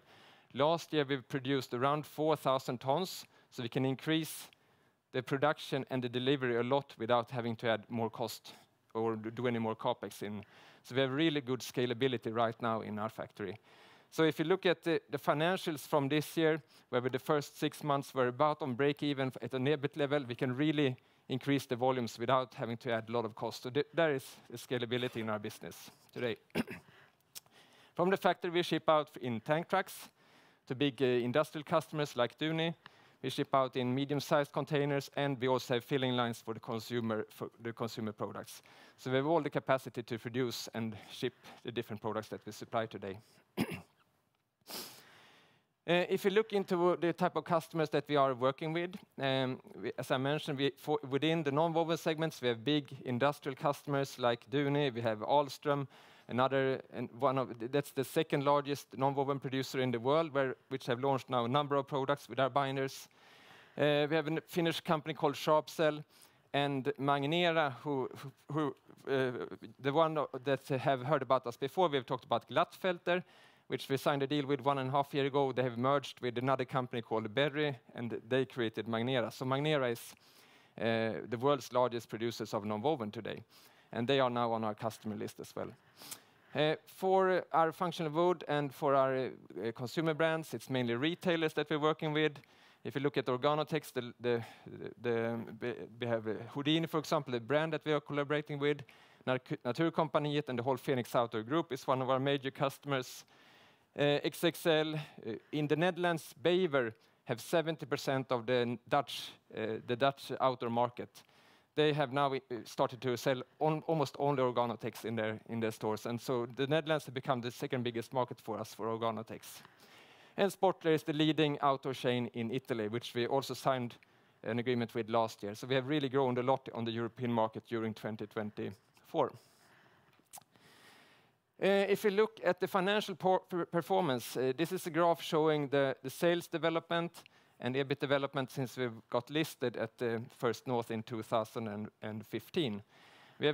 During this year, we have had an average growth rate of 20% per year, including the quite poor performance in 2024. But in average, we have increased the revenue with 20% per year over this year. So we've had a very long period of continuous growth. Looking at the EBIT, we believe that we would reach actually positive EBIT already in 2020, but something happened in 2020 which affected us quite a lot. That was the pandemic, which made some launches that some customers were planning to do, they got postponed. So they had to, they came later in. So we had quite tough years in 2021 and 2022, but then in 2023, when in particular Duni launched this product, then that was of course very positive for us. And now we are just about to a little bit more. Then we are on the break even on an EBIT level. So it's not far away now. And looking into more the last 5 years, we can see that we have been growing here as well, except for this year, which has been also tougher for us with the building sector in particular, which have decreased a lot during the last year. But if you look at the gross margin, it has actually improved a little bit, even during this last little bit more tough year, which have also made that the EBIT and the operating cost, it's on the same level as last year, which have created that we are slightly better actually on an EBIT level compared with last year. So a little bit more growth now, then we will be on a break-even level. And if we look at the cash flow from operating activities, it has improved every year now since 2021. And the running 12 months, September 2024, it was actually positive with 6 million SEK. So we have reached now a positive cash flow from operating activities. We have a lot of depreciations from all the machinery, so that is why the EBIT is below cash flow from operating activities. But we have a very positive trend now for the cash flow. So 2025, I'm really looking forward to that, as we are now really focusing on continuing the growth for the Organotex segment and also for the non-woven segments. So, but looking into what has happened during the last year, we have taken a lot of new customers. For Organotex, we have signed the deals with the Aktier group, the Burdock Outdoor Group, with Friluftsland, which is the leading outdoor chain in Denmark, with the Ace Adventures, the leading outdoor chain in Belgium, Sportler, the leading outdoor chain in Italy, and Bauhaus for BioClean. These are all new customers that next year will be the first year when they are a full year with these customers. What has happened in the non-woven segment? Well, we have been affected by quite bad restaurant market. So this is something that has affected us. But we have also launched some new products with our customers, like this coffee lid, which is made from a non-woven, which is then pressed together into a coffee lid. So this is launched together with a company called Pullpack, which have developed this type of product, and that is now starting to be sold on some in coffee chains in Sweden. Focus 2025. Well, for the non-woven segments, we are really focusing on finalizing a number of customer projects that we are working on. We have 10 projects now in production phase. That is the phase when they are testing our binders in the real production machinery. We hope to be able to sign some deals with these customers during next year. In the green coating segments, Organotex, well, we are just working on to continue the growth. We have been growing with more than 30% this year so far, so it's really good, strong development within this segment. And for functional wood, we are focusing on export markets like Germany. And sales growth and profitability, that is highest on our agenda right now. So, thank you very much for your attention. And all right, Henrik. Thank you very much for that. Let's move on to some questions then. So first, let's dig into the non-woven segment a bit more. So you got your initial big success with Duni there almost 2 years ago now. And then lately you've seen some headwinds from the restaurant market, which is one of the important end markets for Duni's products there. Could you just tell us a bit how we should think about this segment going forward regarding other applications beyond tabletop and things like that? What other projects do you have going? Well, first of all, I think tabletop is the application where we will take more market share moving forward. We really have good projects with other actors within this segment. I mean, yeah, Duni is the biggest brand on the market, but there are other actors that are very big as well. And Duni just 2 days ago, they made a press release that they are the first company in the world that got Nordic Swan label on this product, which they were very happy with, and I think that will also be very important for other actors to move forward as well. So we're thinking about it. I think this will be more like a ladder type of growth. It will not be like for the Organotex, it's more a steady growth. This is more when we finalize the project, then we take a new big step. It's very binary in that sense. When a project is finalized, then we get good volumes. But it's very difficult to say exactly when a project will be finalized. But this is how I foresee this. Yeah, so much like the Duni bump that you got 2 years ago. Yeah, all right. And then the green coatings and maintenance product segment has gone very well this past year. Could you just dig into a bit more the success factors here, the new customers you've signed and what you see going forward in this segment? 2 big success factors. For Organotex, we have the absolutely best sustainable product on the market. No one else have anything that is equal to us in terms of bio-based content, fossil-free raw materials, and so on. And also the functionality is performing very well. We got best in test with the Utemagasinet a few years ago for our product, also in functionality. And the price is on the same level as our competitors. So we don't have any obstacle there.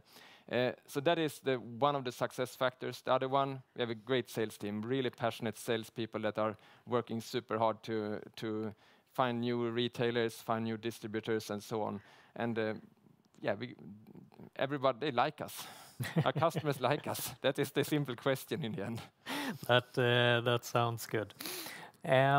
So looking at margins then, you say that the big driver of margins going forward will be increased volumes and better utilization of the production facilities that you have right now.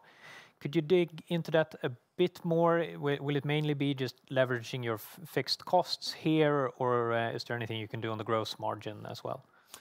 Well, if you look at our the gross margin that we are reporting, that is, we have two components there. One is the gross margin from variable costs, which is just the raw materials and production cost. But then we also have a big portion of fixed cost, which is the factory, all the people working in the factory and so on, which we also include into the gross margin.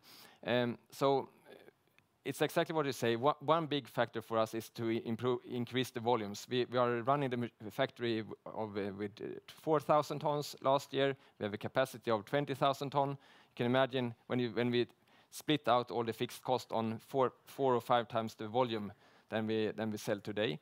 That is one part. The other part is our consumer products have much higher gross margins from variable cost compared with our industrial products. So the product mix that we now have and that we have seen during the last year is very positive for our gross margin in overall. So higher volumes and continue to build the consumer business will really increase the gross margin. Our long-term target here for our reported gross margin is 40%. We believe this is something that we can reach. Now we are at 28%, but this is a matter of volume. Creating more volume that is splitting out the fixed cost on higher sales and also the product mix. Yeah. So to follow up on the product mix question, then could you maybe talk a bit about why the margins differ between the segments and what kind of the magnitude of the differences? The easy answer there is how the markets look like. We are working with market-driven prices. In the consumer brand segments, we sell our products at similar prices as our competitors, which are non-bio-based and have the problematic chemicals that we are replacing. And we have the cost of the raw materials are not that high, to be honest. For the non-woven segments, it's more competitive. We are competing against plastic binders, which is going up and down a little bit depending on the market situation. So there we can have a little premium, but we cannot have too much premium compared with the plastic binders. So that is why it is like it is. Yeah. All right, and then finally the functional wood segment. We've seen weakness here for quite some time because of the construction market. Are you getting any signals from the customers or end markets on when you think you can see a return to growth there? Yeah, we believe that the building market is now on its bottom level. This is the feeling that when we're talking about with customers and how the construction industry is developing in general. So hopefully second half of 2025 we can start to see more positive outcome in this segment again. But it's been 2 very tough years in this segment. When the constructions have gone down with more than 50% during this last year in general. So and we have been affected of that, of course. Yeah. All right, and then maybe finally, you've previously expressed an ambition to shift the business model in the functional wood segment a bit. Could you just explain that briefly and maybe give us an update? Yeah, we are really working on that right now. So historically we've been selling the final wood to the building sector, but now we are shifting to selling the liquid to wood impregnation companies, and this is something that we are working very hard on. So I would say in 2025 we'll start to see that this business model is coming more into reality. All right, very good. Thanks a lot for that, and thank all of you for listening. Thank you.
Welcome back, everyone, to ABG Investor Days. My name is Henrik Hintze, and I'm an equity research analyst here at ABG. With me now, I have another company that I cover, Nexam Chemical, and the CEO and CFO of the company here to present for us. We'll start off with you, Ronny Törnqvist, CEO. Thank you, Henrik. And thank you for listening to this presentation about Nexam Chemical. I will start off with a small summary of the most important thing that is happening right now within our company. We have a segment where we work with recycling of plastics. That segment has been worked upon for a couple of years, and we are finally moving into scale-up phase with many proven cases in this segment, and that's quite significant for our development going forward, but I will be back on that point during the presentation.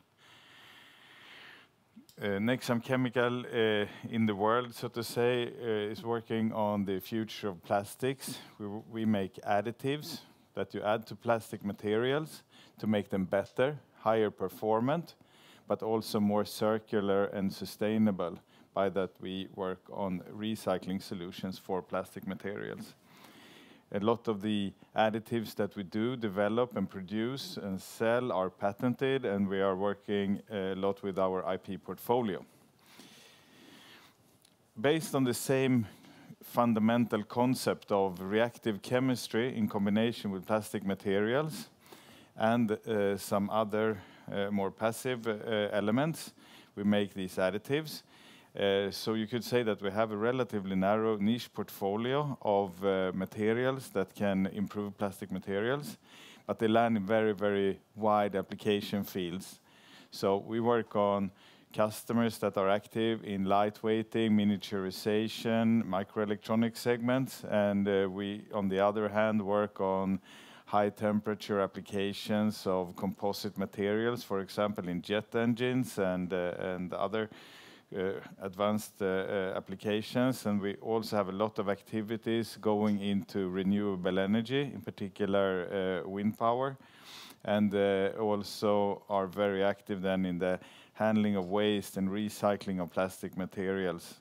And both of those segments are obviously driven by very strong sustainability megatrends. I will come back a little bit to how we divide our segments. Just a little bit of view of where we are right now. Since a bit more than a year, we've been working on a total remake of our strategic direction of the company. We have decided to focus our activities on additives that enhance the performance of plastics and make them more circular. And we build a global business around this, really focusing on improving these materials.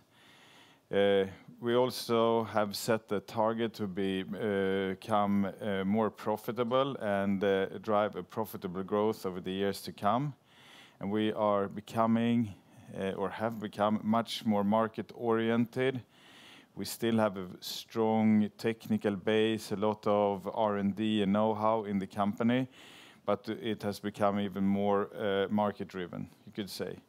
Those were the foundations for the strategic reviews, and that led to an accelerated cost program that we have pulled through, and which was, you could say, terminated with success in the beginning of this year. We have done a sharpened commercial strategy, which I will come back to, and we have especially put ourselves in a situation where we can fund our operations and our developments and our initiatives with our own cash flow, so that we don't need to search for external money to keep doing what we love and where we see that we have a good fit in the market. So a little bit on the commercial focus and the segmentation of where we work. We have decided, it was a year ago more or less, that the value add that we bring to our customers is that we change the properties of their materials. We have divided it into which properties that we actually bring value inside. One of them is lightweighting, where our materials are used to make structural foams of PET. It's a very, or polymers in general, but in particular PET on a commercial scale.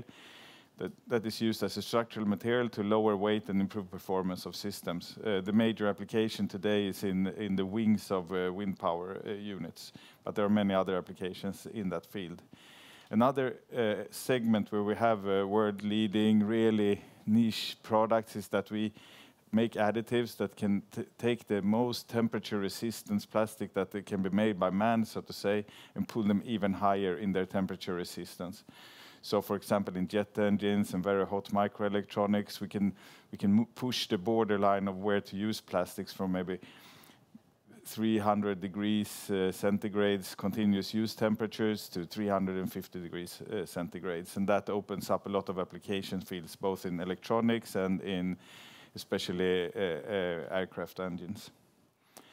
Another very important area for us is to work on the aesthetics of plastics, mainly colors, but also additives that provide opportunity or the potential for plastic components to maintain their looks, so to say, over time, and also their function over time. And then we have the segment of recycling, where our additives really enable recycled plastics to be used in much more advanced applications, or to use recycled materials that would otherwise not be good enough, so to say, for an industrial use and make them usable. Yes, and we'll go a little bit deeper into the recycling area, which is a little bit of an internal startup, you can say, that we've been working on for more or less 3 years, and where we are starting to feel strong market traction, and where we see huge potential in the future. In general, you could say that we have a broad portfolio already of tailored additives that suit a broad range of applications. In every case where we reach commercial success and application, it is driven by the business case for our customer. So they're either saving money or can do new products. It is always related to money, and then it is a very nice side effect that it also leads to a lot of CO2 savings, because as soon as you can recycle the plastics instead of burning it, or even worse, putting it in landfill, you can save, so to say, CO2. The general plastics production is 400 million tons per year approximately, and it is predicted to grow, and the predictions made a few years back are being fulfilled by reality. So it's kind of a, if you look at the problematic side of plastics, a sad occurrence in the world that it's actually increasing the production of new plastics. But on the same time, it's quite hopeful that the recycling markets are growing at least as fast, especially in, call it, the rich parts of the world, but many other areas too. And there are very ambitious targets to increase the content of recycled materials, for example, in packaging in the European Union, but also in other parts of the world. So we see a really strong growing segment here and a need to make more advanced plastic materials. An example of the customer value proposition is an example from thermoformed packages, such as you see in cherry tomatoes or grapes or chicken packaging and so on. It can be produced by expensive recycled bottle-grade materials, and you can add a little bit of production rerun, which is a very cheap grade of material, and you have to add a little bit of virgin material for the ultimate food contact. By using our technology, our customers can use much more of the lower cost materials and still achieve the same good product. So in this particular case, which is food trays, you reduce the raw material cost by 30%, you add 6% of the cost of our additive, but in the sum you save more or less 25% on the product cost. So that's a great offering. We did a press release about the customer that is using exactly this type of business case, and we see that there are numerous recyclers around the world which could do the same thing. So we have a proper value proposition. I will try to explain also, when you recycle plastic, you lose value in the material. It is the plastic polymer molecules that are really cut up during the use and reprocessing. And the more times that you recycle the material, the lower the viscosity becomes, the shorter the polymer chains become, and in the end you get a very brittle material that is not really usable.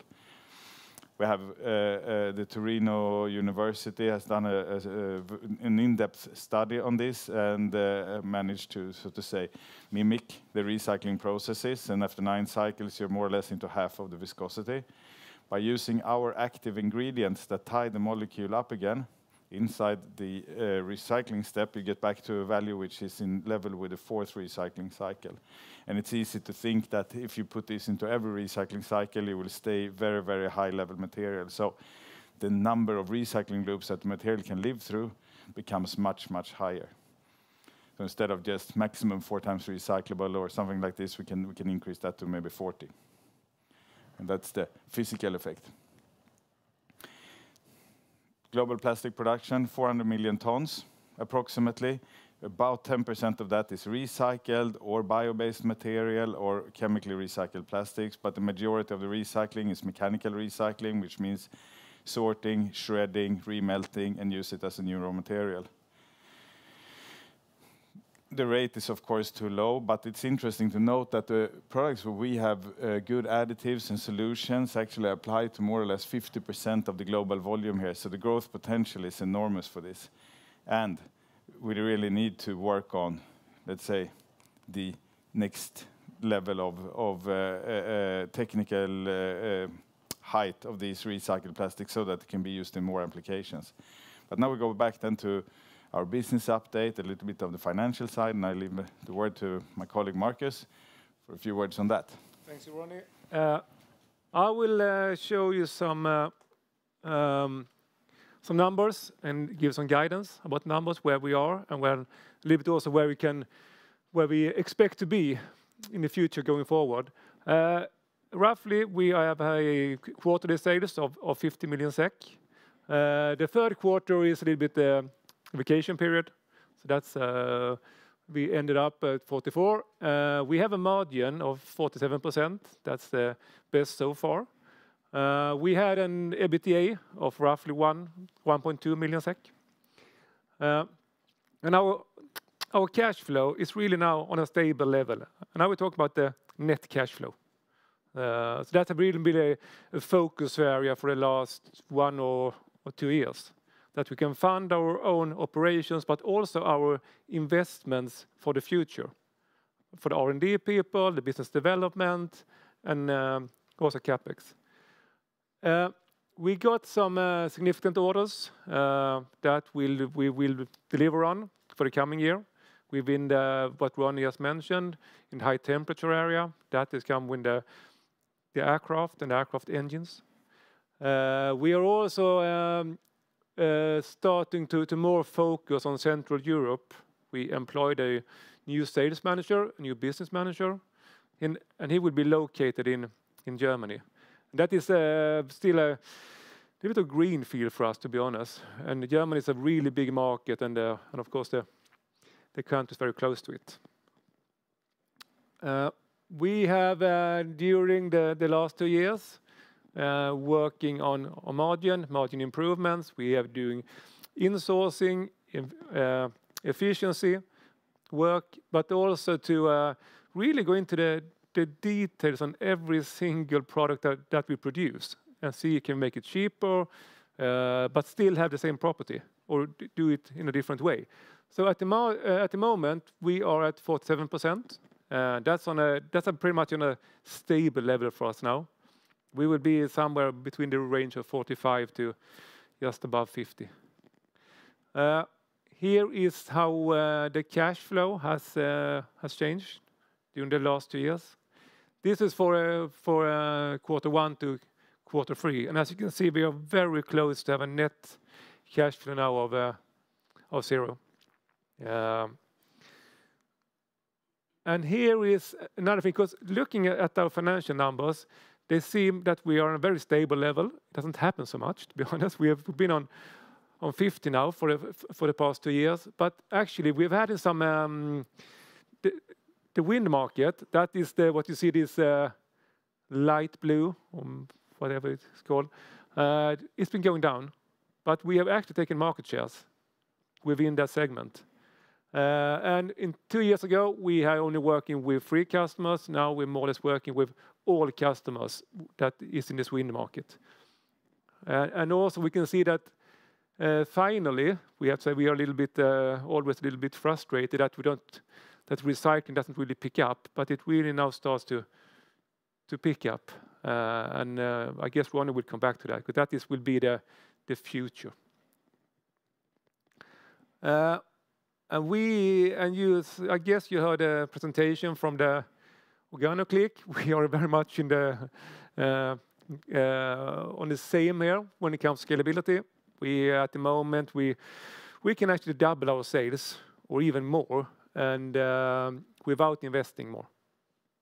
And we actually have proved this on specific months, and we will also see this in December for us, because even if the quarters they're very much on the 50 million, we can see that on individual months can be really much up and down. And now I'm actually heading back to Ronnie again. Okay, thank you, Marcus.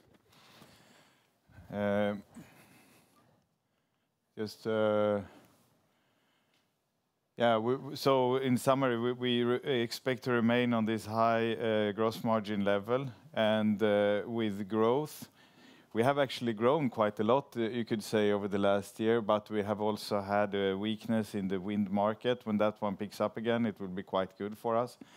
So you could say that we had a growth of more or less 15 to 20%, but also a loss of the same amount.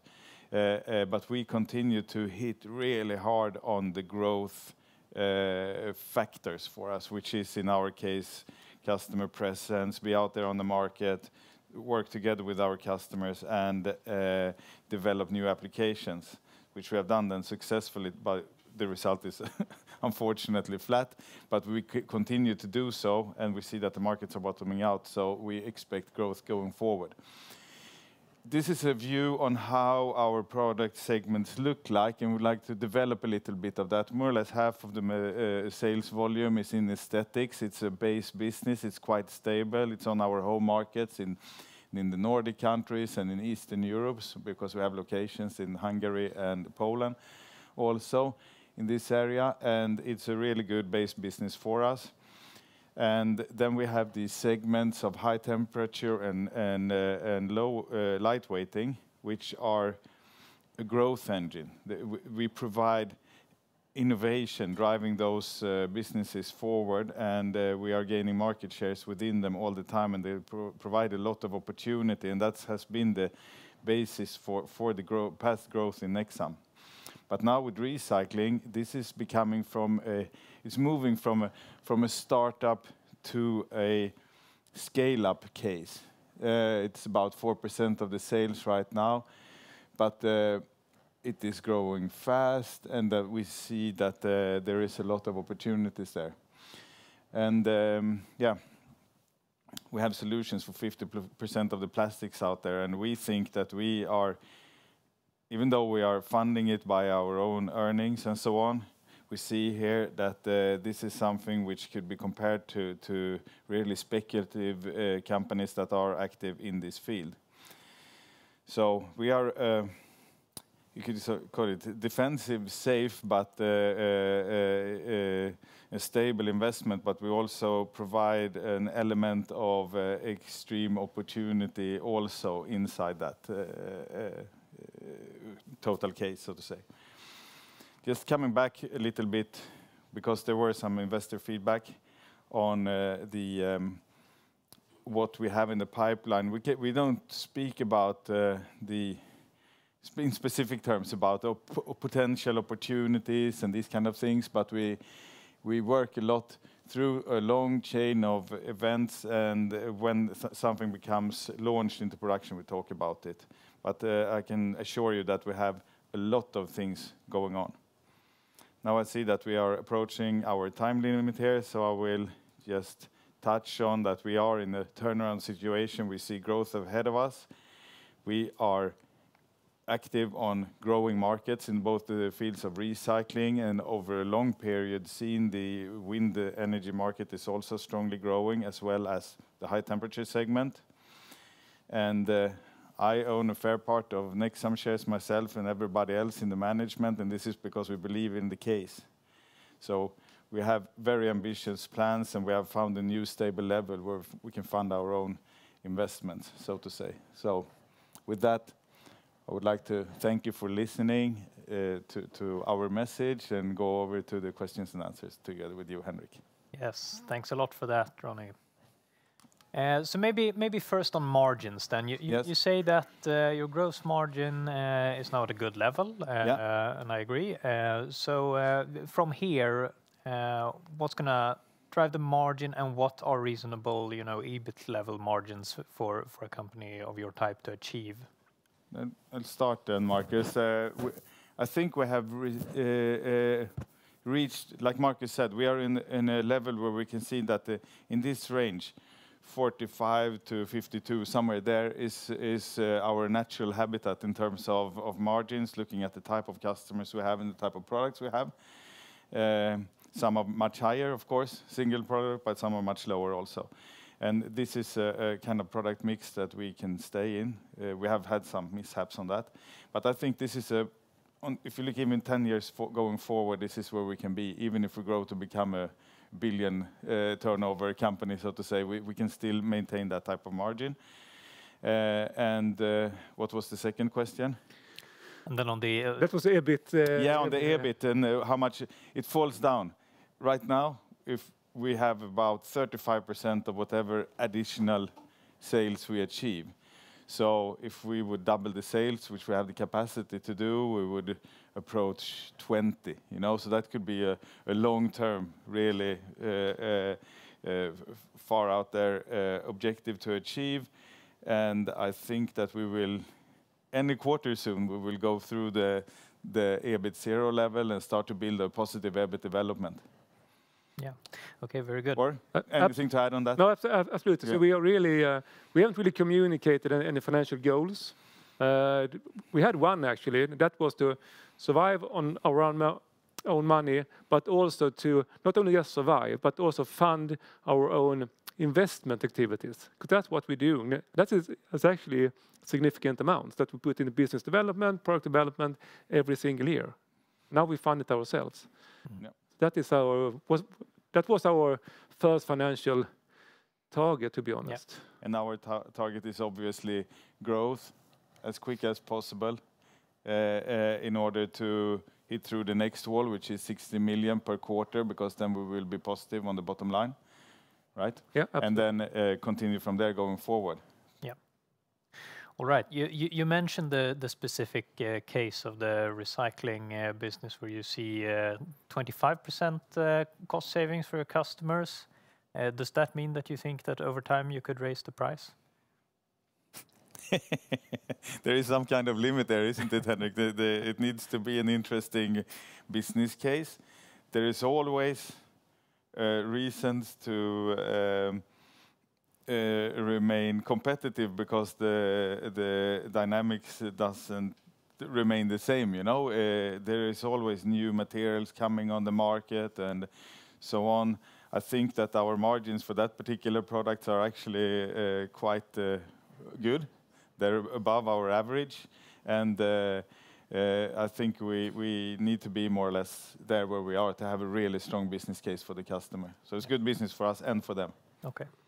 Very good. And then to maybe follow up on the R&D organization, you mentioned you're funding your own investments there, and you have a lot of activity there. I'm just wondering if you could comment on, is this mostly, additional products within the application segments that you have today, or are you also looking into other opportunities beyond the lightweighting and high temperature and recycling? Yes, I would say it's mainly within the segments today, but as they will look in the future. We have a very tight customer contact and listen around, and we're invited to all these international conferences for recycling, but also a lot of international relations with customers, and there will be changes. Electronic industry will move to higher temperatures because then you get a higher performance in the electronics gear. So we have a lot of R&D labs around the world that work on the highest temperature applications there. So we remain in the high temperature segment, but it will be different in 5 or 10 years. The same with recycling. There we are developing specific grade for example, textile-to-textile PET recycling, which will be a hugely important part of becoming sustainable in that clothing industry, so to say. And that doesn't really exist yet, but we're working on those solutions and so on. So I think within our segments, we have a lot of growth opportunity going into the future. But I will not say that we will only rest in these 4 segments forever. We are also open to others, of course. Of course. Thank you very much for that, and thank you all for listening. Thank you.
Okay. Hi everyone, and welcome to ABG's Investor Days. Our upcoming presentation will now shift to outdoor and services, especially those two in combination. With us now we have, first of all, myself, who is responsible for covering green landscaping, and I will mainly just be focusing on moderating the presentation hosted by Head of Investor Relations, Magnus Larsson. So the majority of the presentation will be held by Magnus, and then towards the end I'll hopefully be able to ask some questions too. So thank you, Magnus, for being here, and please take it away. Thanks for having me as well. Just a few words on myself. I have been Head of Investor Relations at Green Landscaping Group for the past 2 years. I have the majority of my background in the general engineering industry, with finance, communication, and supply chain being sort of majors, both in Sweden and abroad. That's what I bring. For those of you who don't know Green Landscaping Group, let's start at the bottom. We're active in the areas of grounds maintenance, green space management, and landscaping.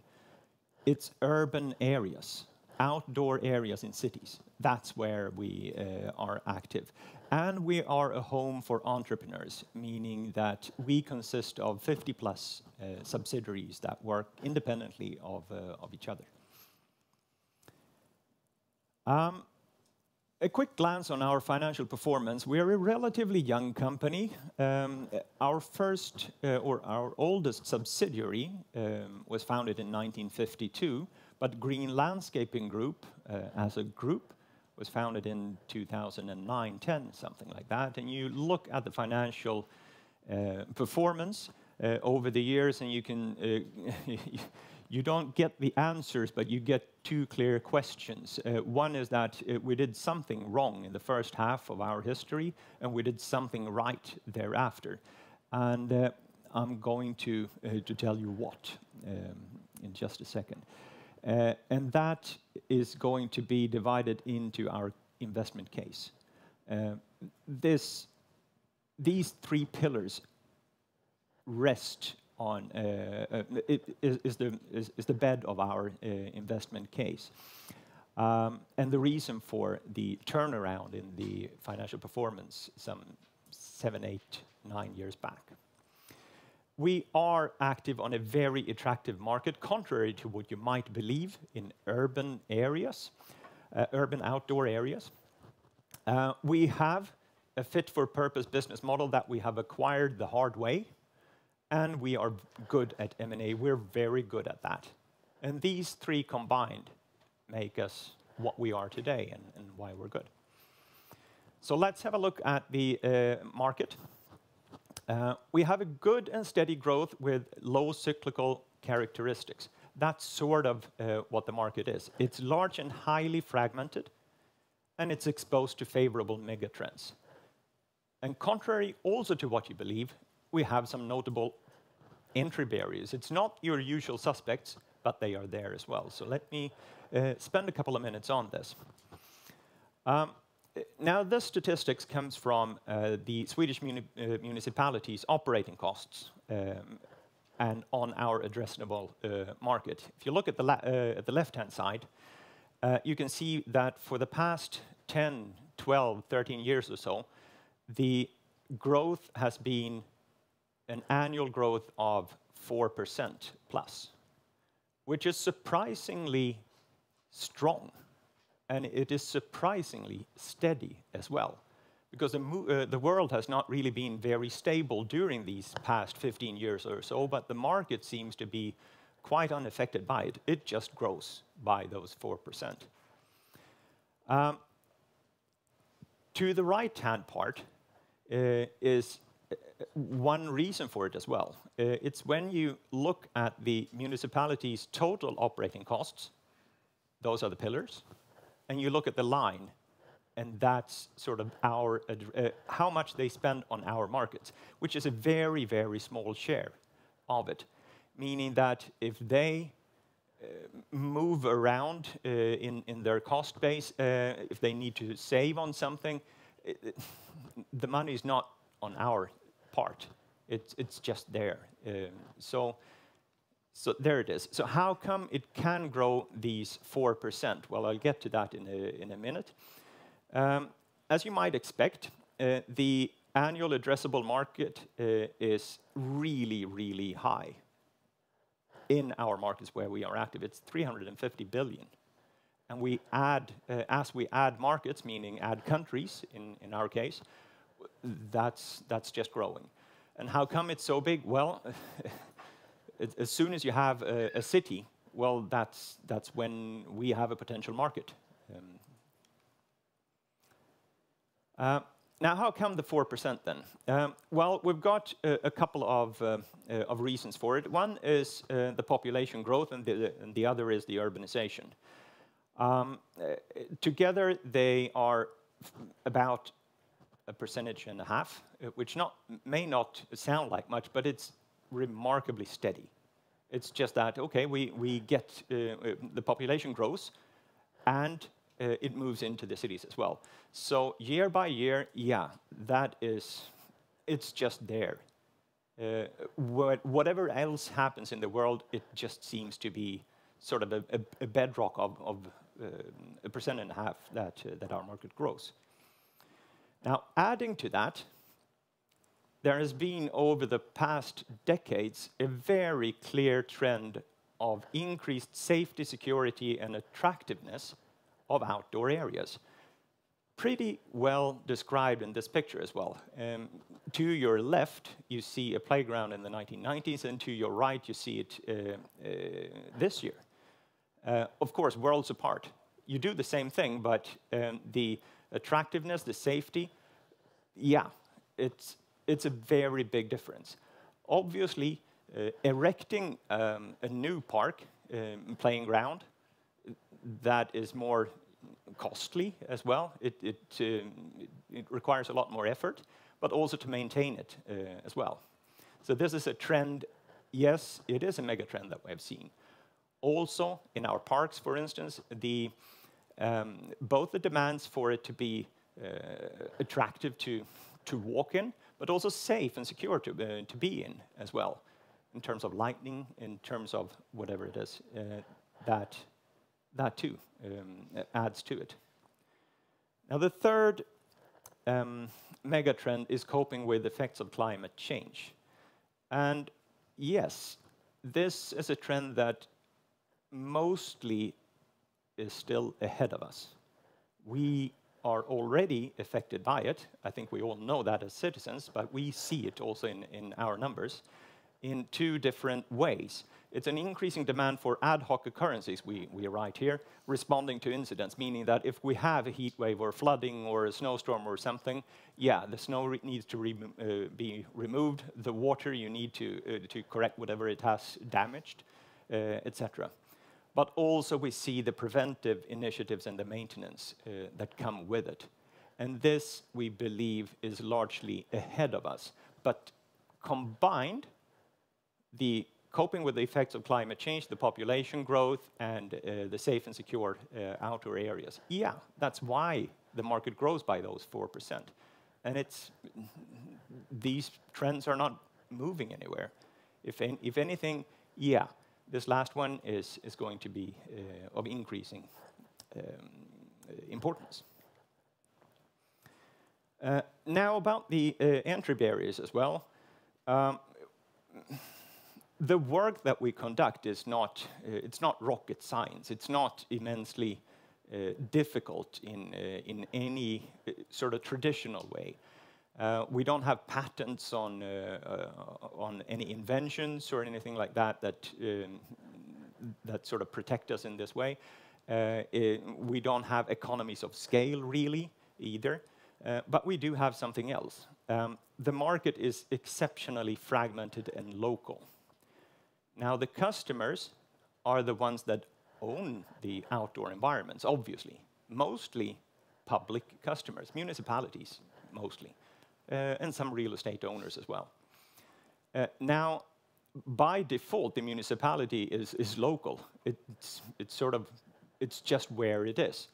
And through this picture, you can imagine scaling the highest building in a city, church tower or something, and you look out and there's your market. Anything outside of it is out of your reach. Anything inside of it, that's your market. And if that grows by 4%, yeah, there you are. You are the local hero. You have, as a local company, a great local reputation and knowledge, brand knowledge as well. You're called something, well, it could be anything, really. And you're unknown outside of it, meaning that your possibilities to grow outside of your market is small, but the likelihood of someone coming in and taking your market is equally small, which is why the market is so big, but it consists of only small companies, almost. Now, the fit for purpose business model could look like this. These are our companies. And you see that, yeah, there are a lot of different companies. They have their own brands. They have their own cultures, if you wish. They have their own ways of making business as well. What they have in common is that they are good companies. They're good at what they do.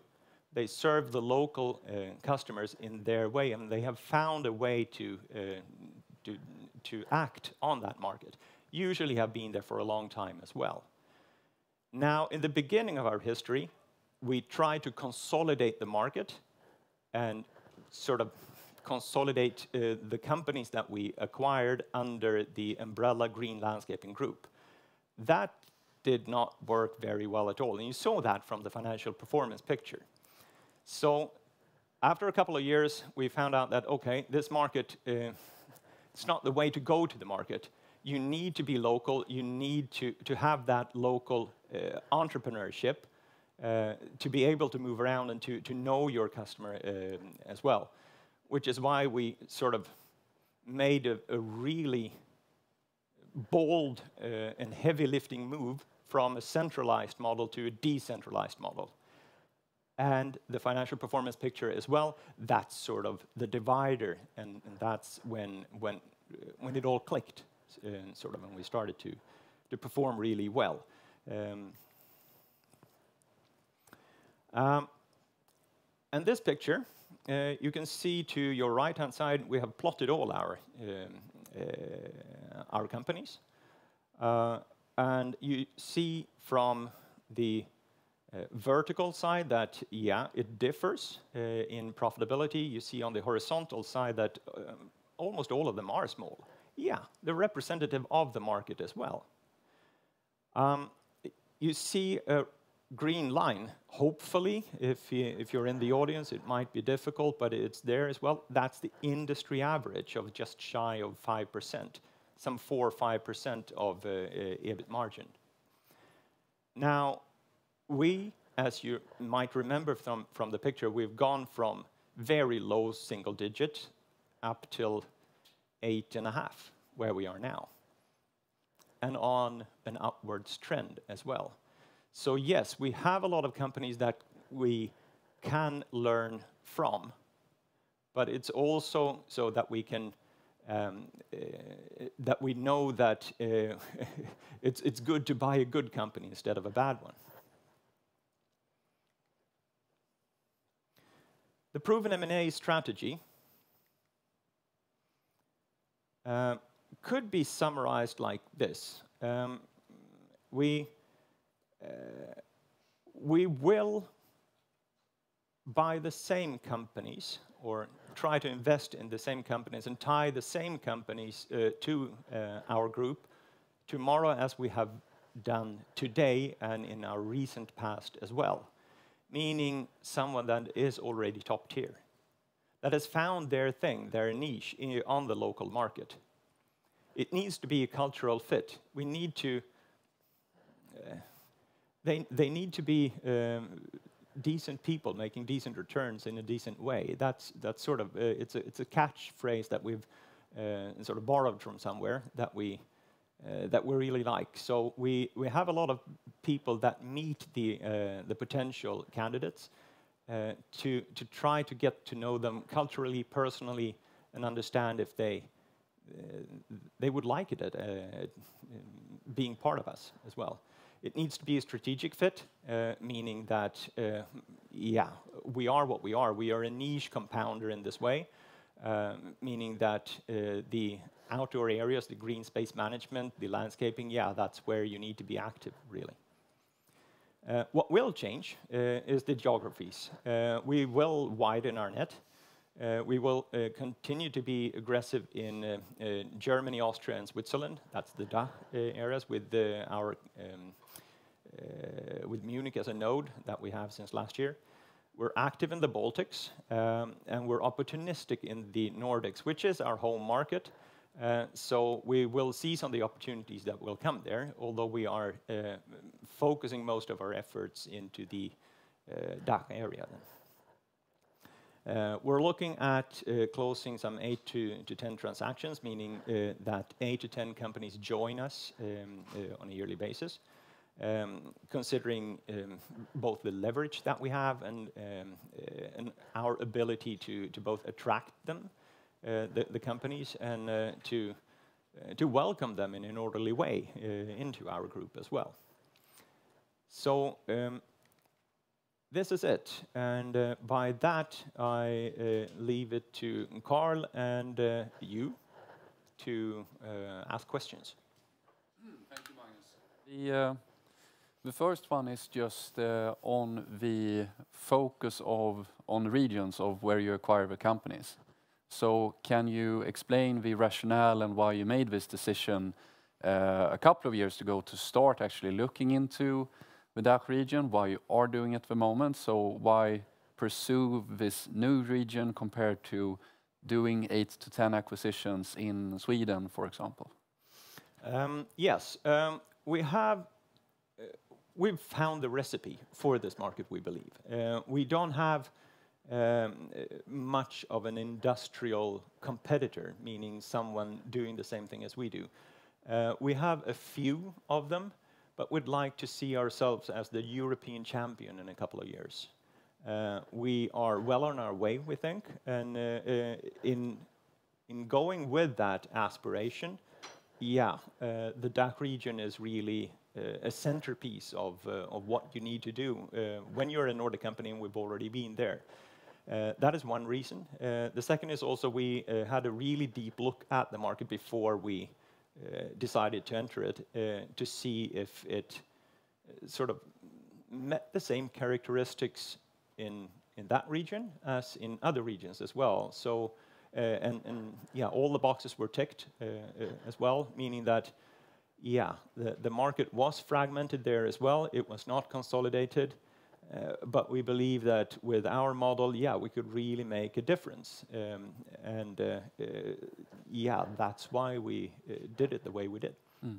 And if I may ask you to go back to the slide where you had the long-term financial performance. It might, I apologize for making things difficult for you here if it... No, I'll try to make more than one thing at a time. You just continue with your question. No, so the question is that, for example, the financial targets you have are to have a margin above 8% and to grow revenues by more than 10, both of which you are currently above. And if we look at actual net profit or earnings per share, the growth rate has been even higher. Yeah. As you say, this is a combination of efforts, both by improving your existing businesses, but also by acquiring companies. I think in Germany, for example, you've been able to acquire companies with margins above 10 even. So why do you think that the opportunity to acquire these high margin companies is so good to start with? Well, the market is huge, tens of thousands of companies, and the average profitability was at 4%. But that also means that you've got a lot of companies that are really good. And if we can gather them, and you sort of gather a winning team and a sort of a Champions League participant as well, you sort of get a movement inside, and you get sort of a pull factor as well, when companies actually call us and saying, hey, I'd like to join you. How do I do that? So that's one thing. And about the targets, yeah, we're aware of them, that we are currently trending above them, particularly the ones that are pictured here on the screen. They came about when we did our IPO and went to the market in 2018. And by that time, you see, those targets were really stretched targets. Now they're stretched in the other way, almost. We acknowledge that, so there is an ongoing discussion internally to perhaps revise the targets as well, to better reflect our future potential rather than the past. And if we take a broader perspective, when we look at service companies here in the Nordics, for example, we have companies active within installation, facade services, a lot of different applications. But many of these have seen quite a number of challenges in recent years with a weaker market, higher competition.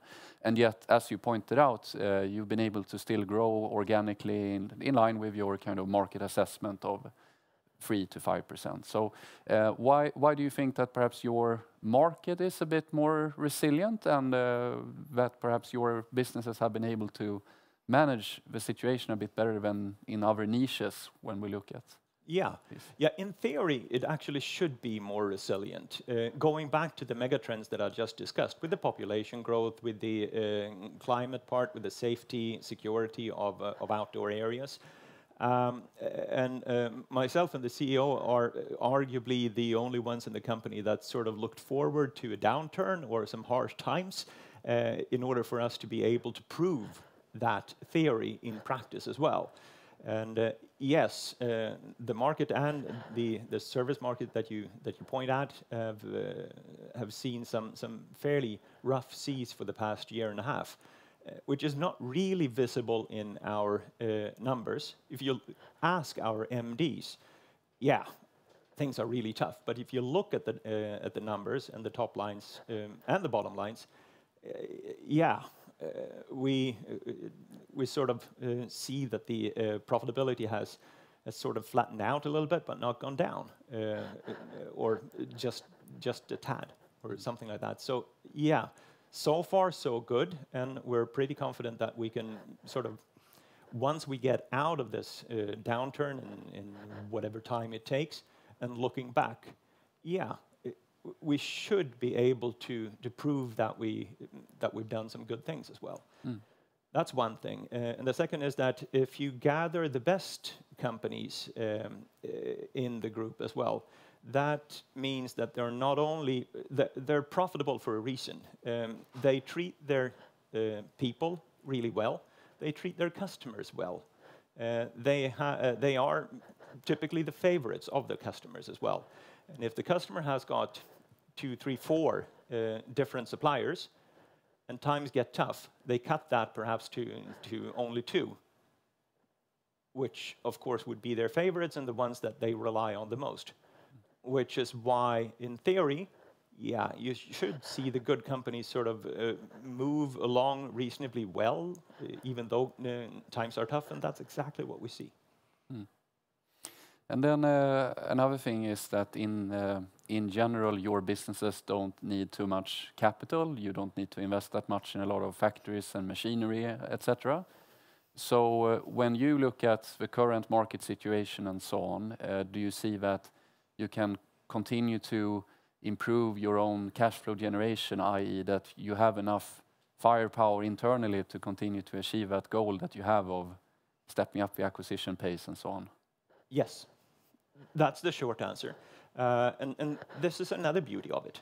You're right. We're a service provider in that we don't sell products, meaning that we don't have inventories that go up and down. And we don't have that sort of operational leverage issue that a producing company would have. It's a benefit to us here from a cash flow perspective as well. We've got seasonal variations over the year as we move along with the seasons, effectively. That impacts the cash flow for us.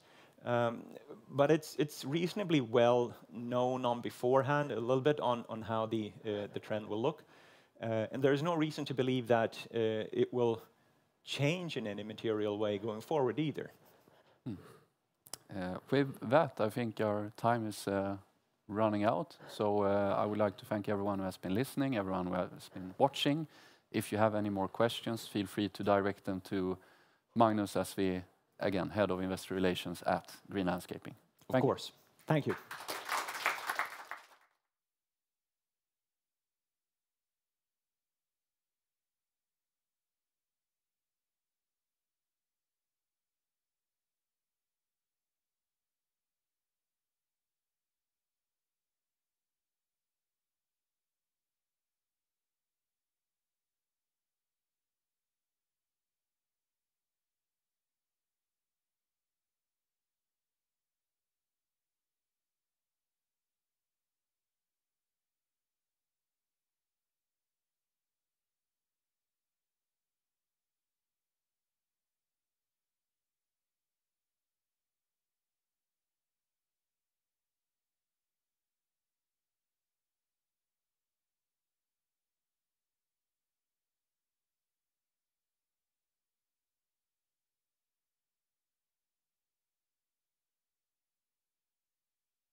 Hi everyone, welcome back to ABG's Investor Days. My name is Carl Bokvist. I'm the responsible analyst for Energy Save. With us now we have both the CEO and CFO, Fredrik Sävenstrand and Helena Wachtmeister. As we have done before, we will start off with a presentation by the company, and then towards the end we'll be able to ask some questions. So thank you both of you for being here, and please go ahead. Thank you very much. Thank you, Carl, and welcome everyone. Like Carl said, presenting is Fredrik Sävenstrand, which is the founder and CEO of the company, and myself, Helena Wachtmeister. We will tell you a bit about us, a bit about our business model, a bit about our offer, a bit about our OEM product case study with customer Era, some financials, and the market potential for heat pumps. So Energy Save is a Swedish energy technology company. We contribute to the sustainable energy transition in Europe through cost-effective and smart air-to-water heat pumps. And we are listed on Nasdaq First North Growth Market. We are present on 3 locations in Europe, where the main office is in Alingsås in Sweden, and we are approximately 40 employees. We have employed a partnership strategy that really makes our reach and scale-up potential much larger than our own operations. So the 2 major parts in this is that we have a production partner in China with great volume potential, soon also a joint venture together with the same partner in Turkey. And we have a representation in 29 European countries that sell our ES brand units in their respective markets. We focus mainly on air-to-water technology, which is the technology that is expected to grow the most on the European market and really in all the heat pump markets where it's expected to grow. We offer residential heat pumps, which is villa, small units for households, and we offer in our other larger business segment commercial systems and commercial heat pumps for larger buildings and commercial buildings. And in the commercial segment, we're modulating with larger heat pumps up to 16 pieces of 90 kilowatt units into the largest system. We sell heat pumps both in our own brand, in our own ES brand, but also as an OEM offer, where we offer efficient production and design and development capabilities to other brands that want to reach the same market. These days we own our own IP platform. In that way, we are independent of our suppliers and of our partners. And through this IP platform, we have developed a new tech stack where we have our own software, and based on propane heat pumps. Propane is a refrigerant, a natural refrigerant that is more effective than other refrigerant on both environment and on performance on heat pumps. And also a key technology to get into the large gas boiler markets, such as Central Europe and Germany. Yeah. Since the start in 2009, we have sold close to 30,000 units on the European market. And the European market, the European heat pump market, has really high potential, since at least 50% of all the energy that is consumed within the EU comes from heating and cooling. And at least 70% of this comes from fossil fuels. The major part here, gas boilers in Europe. And heat pumps are 3 to 5 times more energy effective than gas boilers. So heat pumps simply are the most effective way to provide heating and cooling while reducing carbon dioxide emissions. So in the past 18 months, we have seen a decrease in the heat pump market for the first time in many years. That market has increased for a long time before. But for the EU to be able to reach the net zero targets to 2050 and the part targets until 2030, it is crucial that these approximately 90 million installed gas boilers and oil boilers in Europe are replaced, and they need to be replaced by heat pumps.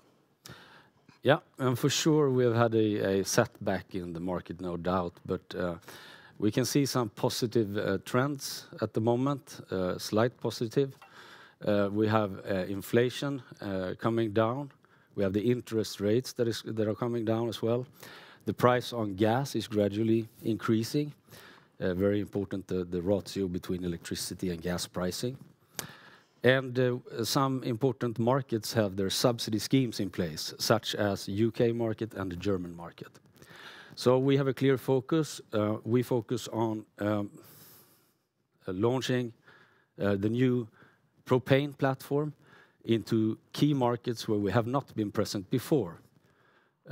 Historically, we've been strong on Eastern Europe, South Europe, North Europe, but not in Central Europe. Now we're focusing on Italy, Germany, and the Benelux countries. We are also looking at the US market. However, in the US market, the propane will not be the dominant refrigerant. It will be R32, and that's also the type of units we have in stock at the moment. So it's a good opportunity for us. And of course, it's the Inflation Reduction Act that is pushing heat pump into the US market, so very interesting. What makes us unique, beside the scalable production partnerships we have, is that we go to market in two different shapes. We enter the market with ES brand, traditional distribution, such as NIBE, for example. Distributor is pushing to the installer network, and the installers are working with the end market. But however, we also use on the same tech stack. We provide other brands with ambition to have heat pump in their offer, in their own design, and in their own brand, to go to market on the same platform. This makes it possible for us to scale the market in several layers, ES brand and OEM brands in the same market. As long as we differentiate the designs, we can coexist in the markets. Okay. And here you see our propane model program for residential buildings. We have invested quite heavily in this tech stack. It has been accelerated through the ERA project. We also have unique product concepts within commercial heating. Here we're looking at a plug-in module concept for the construction site heating market, a segment that we find interesting. But we also do traditional multi-heat pump systems as well.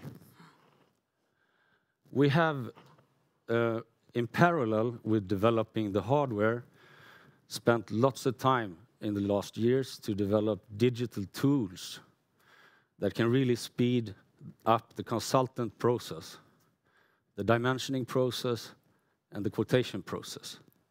Additionally, we've been investing in a control platform that is built in layers, allowing partners to integrate at whatever layer they want.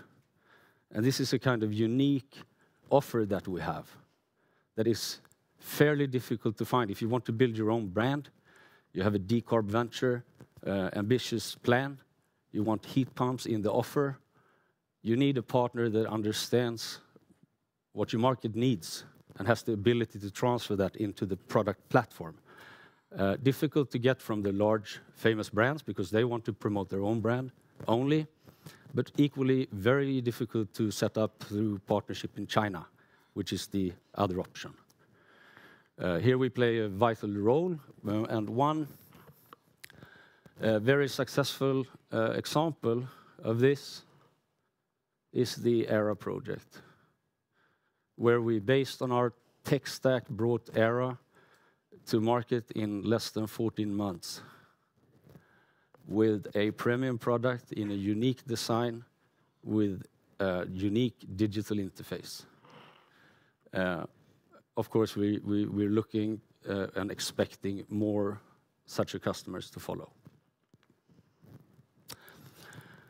And what we have done, what we have achieved through the last years is really to transfer our company from a hardware company, purely hardware company, to a hardware and software company.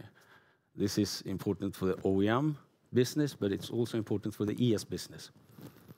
Because in the ES platform, everything is branded ES, then we create the ability to develop new services and recurring revenues going forward. That's the plan. So we mentioned before there has been a temporary market setback for the past 18 months or so. And it has continued on the same path so far. Heat pumps fell by 47% in the first half of 2024. And this was due to changes in national policy, changes in subsidy schemes for consumers. Also, gas prices has been low. And electricity prices has come down, but not in the same way as gas prices have, making the ratio higher for electricity. However, we are seeing some recovery signs. The very, for us and for Europe, important market Germany starting to recover. There has been an increase. Last year, there was an increase in the German market by almost 60%. And the German heat pump organization is forecasting that the increase for the second half of the year will be almost 90% compared to the first half of the year. Also, you can see this in the applications for heat pump subsidies, even if they are improving now during the fall from low levels, they are still improving by over 100% for August, September, and October compared to the period before. Yes, the reason behind this also, the big decline was the delay of the implementation of the new programs. Yes, absolutely. The subsidy time. So a bit about our financial history then. Here you see the net sales and the EBIT for Energy Save for the past 5 years. As you can see, we have also been affected by the last year and a half market setback with a decline in turnover as a result. We do still carry a growth rate that exceeds the one of the market during these 5 years. Our 5-year CAGR on 35% compared to the market's 27 approximately. And we do expect that we will be able to grow again when the market turns. So we have already proven that we can do this in the year of 22-23, when the market was in an accelerating mode. We increased our turnover by 200%, and we believe that we have the capabilities to do that once again when the market is and I would say even further actually, because we have a broader platform, we can go faster on the OEM side than what we could in 2022. Absolutely. And the latest development has been that last year we saw an improvement in sales quarter to quarter. Now our last quarter we actually saw a decline in sales, mainly due to market conditions. We do actually expect to remain on this level for a couple of quarters, but we also expect that the European heat pump market will recover during 25. So when that happens, these investments that we have made during this year and prior to that will make it possible for us to take this growth journey in another step. Yes, and to summarize the most important investments that we've made in the last years has been to invest in setting up a factory production plant in Turkey, get closer to supply chain closer to Europe. This we're doing together with our production partner in China. Of course, this is to create a safe harbor also for future toll barriers that are expected. And since you could see that we have an ambition to go to US as well, this also makes it more safe to supply from Turkey to US rather than from China. So it's a very strategic investment. We have, of course, through the ERA project, been scaling up our project and product development capability. And we have significantly strengthened our IP platform. And all of this creates a base where we're not only dependent on that market recovers in Eastern Europe, in south of Europe, but we can also create new businesses in key markets. Yeah, so starting to summarize now, I would just like to point out that we have a really competent and experienced board with us on this journey and the continued growth journey. We also have a very stable ownership structure with the 2 founders still remaining as the largest owners and active parts in the operations and on the board.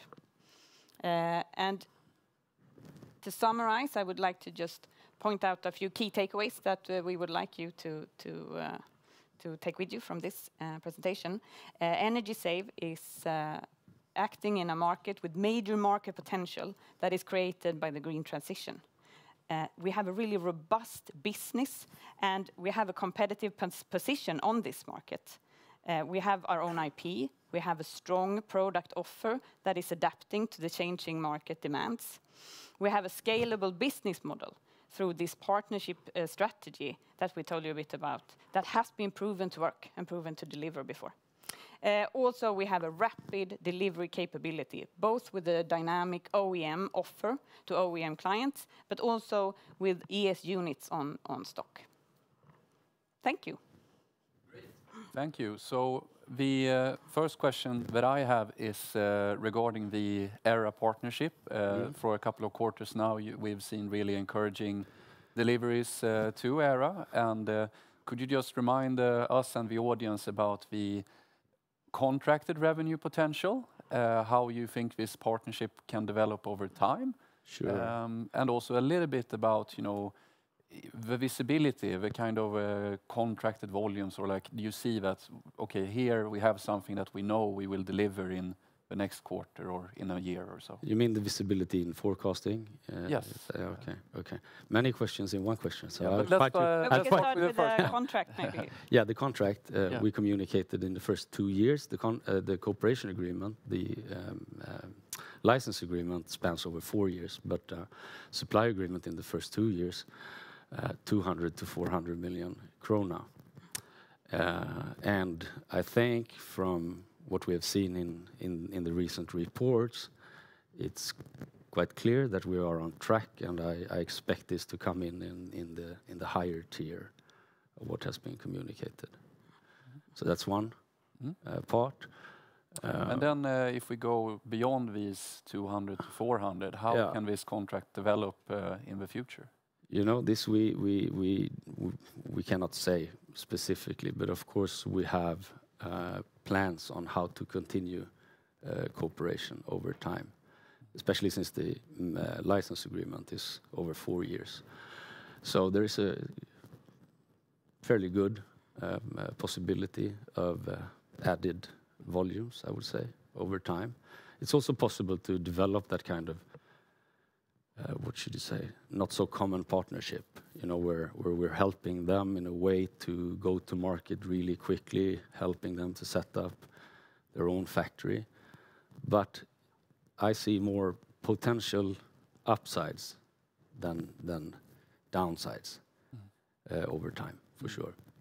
And we're working with, for example, much wider range of products. So this may open possibilities for the future. And then the third one on that was the visibility that you have on these delivered volumes. Yeah, we have fairly good visibility, I would say. Of course, working so closely in development, setting up supply chain, we have a forecast method that I think provides us with a good visibility going forward. Of course, in that type of forecast method is always more open in the longer perspective, but working well, I would say. Yeah, and then I was thinking about product and marketing strategy. So the first one being whether or not there are differences between your ES branded ones and the ERA branded ones. But what would you say are the kind of key unique selling points for your products regarding either just the actual performance or if there's anything? It's a price performance ratio that is extremely high, I would say, best in class, and that's always what we focus on. We have a unique hardware design, IP, that simplifies the installation process and simplifies to change from gas boiler to heat pump. Marketing-wise, of course, with the EOS brand, we cannot build brand awareness to end consumers all across Europe. It's rather of providing solid support, digital tools, product material, web page, to help the distributors to push the installers with the right profile in the local market where the business is made. Of course, ERA has a different strategy, building brand awareness in a totally different way. Good, and then so then the strategy you say, then it's more about, as you have done, establishing relationships with more and more distributors. Yes. So going back a little bit to what you said about the market, as you say, and what we see, things are seemingly improving from low levels. But is that also what your customers, i.e. the distributors, are saying? Yes, this is what we see. I think this is across all of Europe.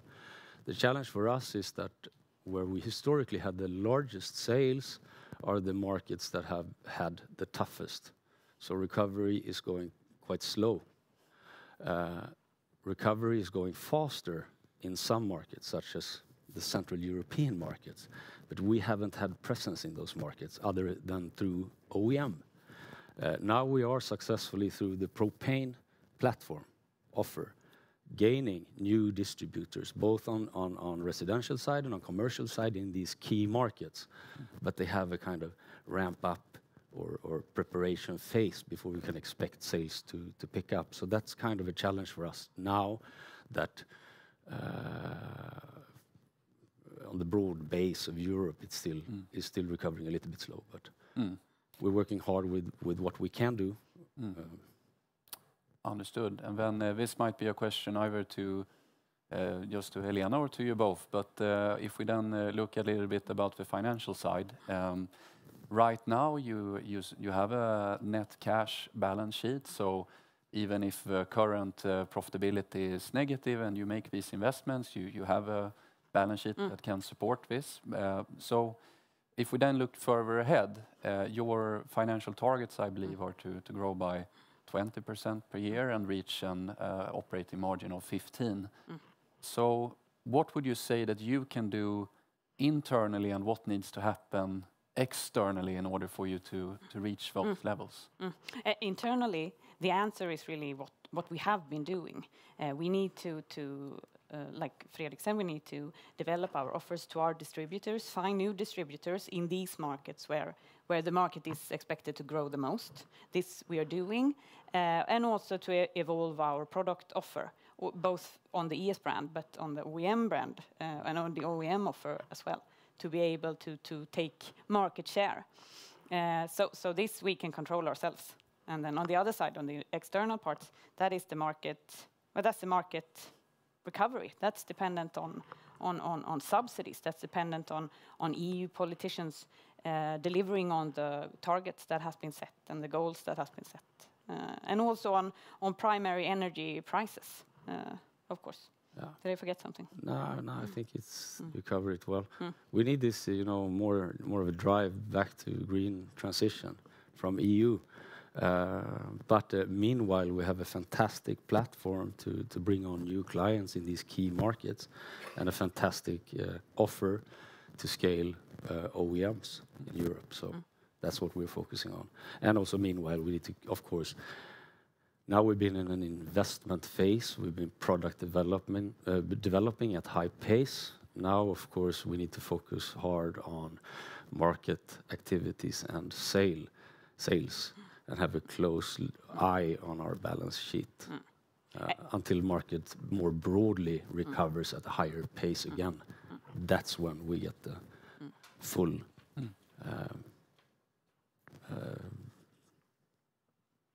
turnout on returning to our goals, financial goals.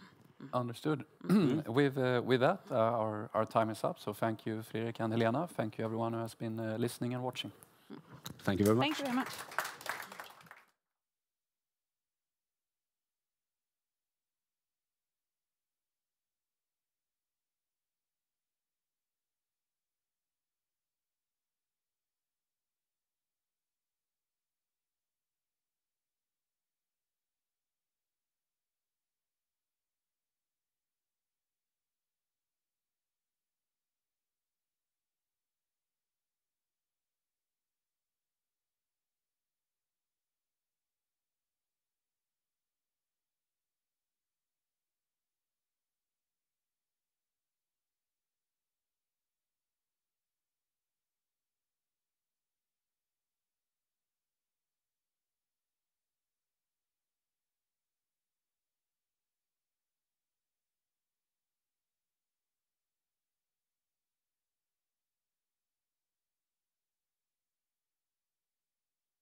Welcome back, everyone, to ABG Investor Days. My name is Henrik Hintze, and I'm an equity research analyst here at ABG.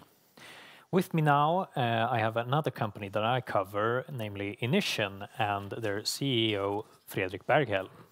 Please go ahead, Fredrik. Thank you very much, Henrik.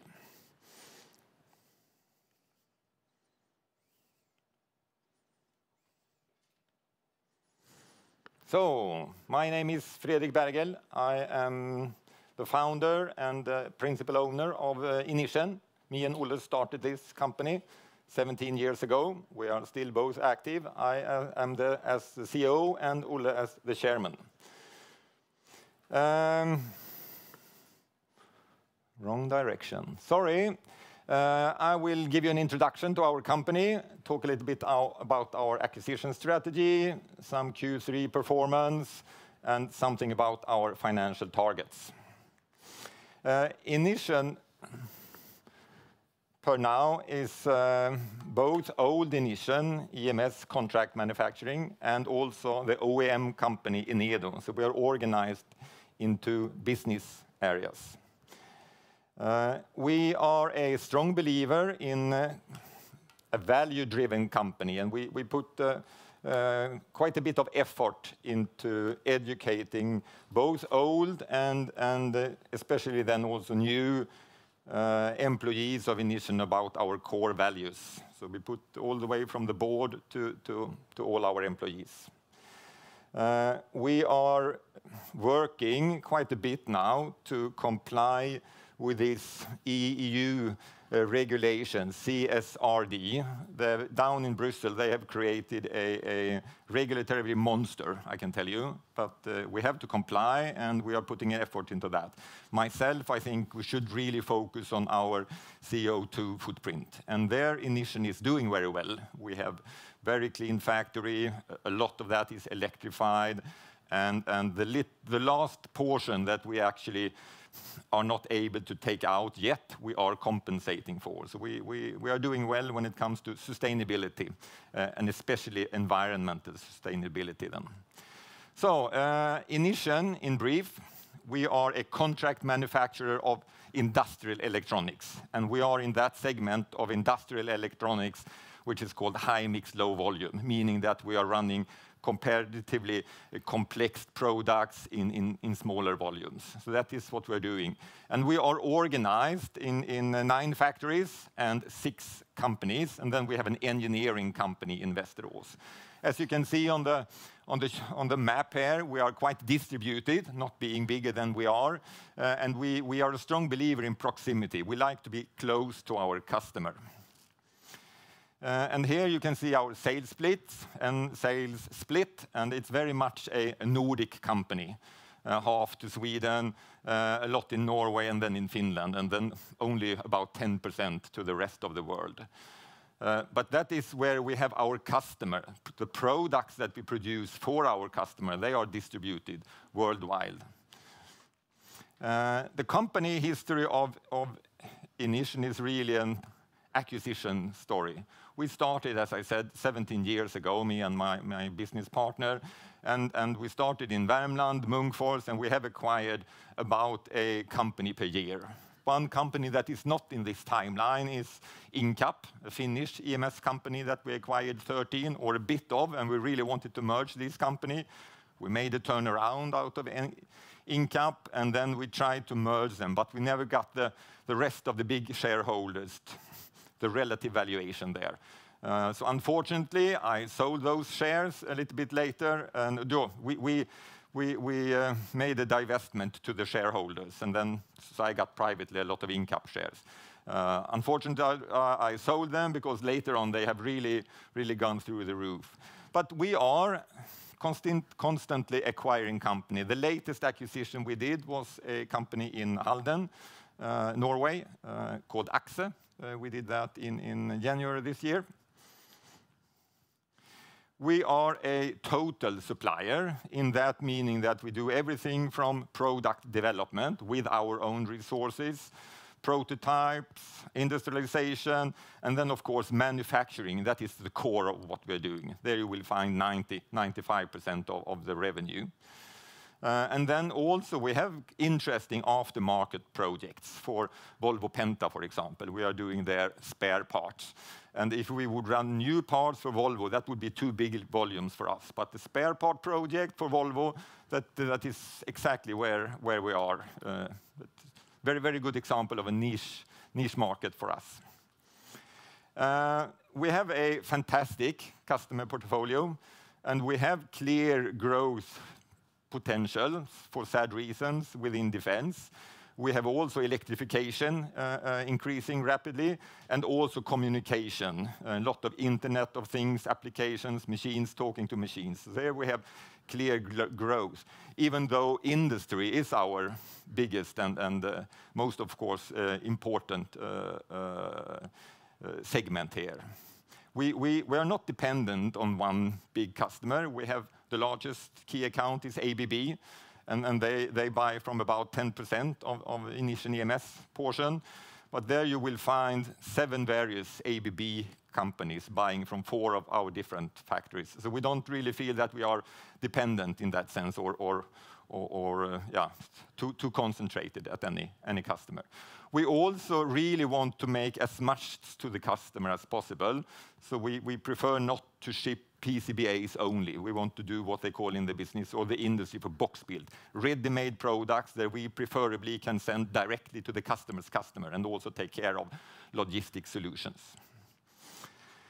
So enough about Inission, over to Enedo. In difference to Inission, Enedo is a product company. They develop their own products, they own their own IPRs in that sense. And what they do power supply, and that is power conversion. Electricity from the main socket of 220 AC transformed to something else. When I try to explain it for non-electric engineers, I say that is a small box that you use when you charge a mobile phone. But this is for industrial applications. So in many sense, Enedo customer are very look-alike to Inission customer. So that is really where we have the synergy. They are a Finnish Italian company with their production in Tunis. And here we are running a big project now together, Inission and Enedo, actually moving this factory, the organizational home for that factory, from Enedo to Inission. So it will become a ordinary EMS factory later. So the plan is to hand it over early Q2 next year. So then we will, from the Inission perspective, we will have a low-cost factory, which we don't have today. Well, then we can offer our customer a wider product offering or production offering in that sense. Also, Enedo is are small in scale. They are advanced, customized, high-end power supplies to their customer. So very much on the customer side, look alike compared to Inission. And also in difference to Inission, if Inission is a Scandinavian or Nordic company, this is not a global company, but it's a global approach. They have 10% of the sales, Finland, Sweden, Norway, and the rest to the rest of the world. So that is just an inversion of the Inission leg then, where we really have, then we have 90% of the sales to Sweden, Norway, and Finland. The company story of Enedo is you could call it a tragic. We came around 21. It has been poorly managed, poorly financed, and everything has been, it was a listed company when we came around it, and we took part of a turnaround action. We bought new shares for about 70 million Swedish kronor. Some of the old shareholders also contributed. There was a haircut from the banks. And it was like a financial rescue operation. And that is one thing, but then you also have to right-size the cost compared to the income, which they really never have done, and they have done a lot of strange things. I could talk the rest of the day about that, but I will not. But we think now that we have turned it around and we have a stable platform. Unfortunately, though, the market is a little bit against us now. So we have headwind there, and Enedo more than Inission in a way. Destocking, customers that bought too much 22, 23, buying a lot less now. So it's challenging. From customer perspective, they are a fantastic company. They have much more concentrated customer portfolio, but there are fantastic large multinational companies that build up the core of the Enedo sales, which we can build on later. Then to I said earlier here that Inission is very much an acquisition story. We have acquired a company per year, and we really look for the customer portfolio, so that is as complementary as possible. Of course, the management and the culture important, financial position, but then also geography is important for the Inission leg. We want to distribute ourselves further down in Europe. We have a very simple and very clear, and by now then, 17 years later, quite proven model how we do this, how we scout the target companies. When we are doing the DD process, are we listing down improvements that we see? We are listing down the change that we want to do immediately, and those that we plan on a little bit longer horizon. And there are normally clear synergies. We have the same machine suppliers, we have the same component suppliers, so we can normally draw out synergies from there. But when we compute the price that we are willing to pay, we are never sort of including those synergies. So that will always be add-on the way we see it. And we have also now the prices on target companies has became a little bit high the last few years. Maybe we have not been that super active, and we have also been involved in Enedo quite a bit from our management perspective. But it's moving now. Prices are coming down, and we have an interesting pipeline of potential acquisitions. And now when I talk about acquisition, that would be for the Inission portion of the company for now. Later on, and as I said, we want to geographically go down into Denmark, northern part of Germany, Poland maybe. That is sort of where we are targeting. On the Enedo side, we still think it will be another 1 or 2 years so that they have stabilized financially, profit, cash flow, but then also in the Enedo portion of the Inission group will grow by acquisitions. Something about the mega trends that are driving this industry. There are various analysts having various ideas about the growth, the underlying growth rate, but 6 to 8% is a very common idea about how much the EMS business in Europe is growing. So we are in a good industry from that point of view. And of course, you can think about it yourself. It is more and more electronics in everything. If you think about a car for 10 or 20 years ago and the amount of electronics including in that. So it's very, and then also we have the electricity driving this. And these mega trends that it is driving the use of industrial electronics, they have been there for quite a while. And some of those were reinforced by COVID. Some of those was even more reinforced by this tragic war that is going on from energy prices, not the least. And here we see when we have these drivers that is growing the market and compare that how Inission EMS then is positioned, we really think that we are well positioned to take care of this growth. And then, of course, we have to remember 24 is a dip now. I'm coming to that right now. So this is our Q3 numbers. We sold for 468 million, which is 9% less than last year. So the industry was oversold, especially 22, but also 23. A lot of our customers had far too much on the shelves. We made a decent Q1 because we were still delivering out on our old order book. But then now Q2, Q3, it's clearly breaking. So it is challenging. And of course also this 9% reduction here, if you include Aktier, it is of course even worse. Then we have a decline here, organic decline of even 15%. And to try to maintain then our profit in real numbers and also measured as a margin, that is of course a challenge. But we are breaking on cost level, and we are breaking also with a balance there. So we are not just slashing it down, we are breaking with a balance. However, I think looking at this chart, remember we started here, 2008 was our first year, 74 million, Munkfors alone. Now we are about 30 times as big. So that has been the journey, and we have been really proud of earning money, even though we have been growing quite rapidly.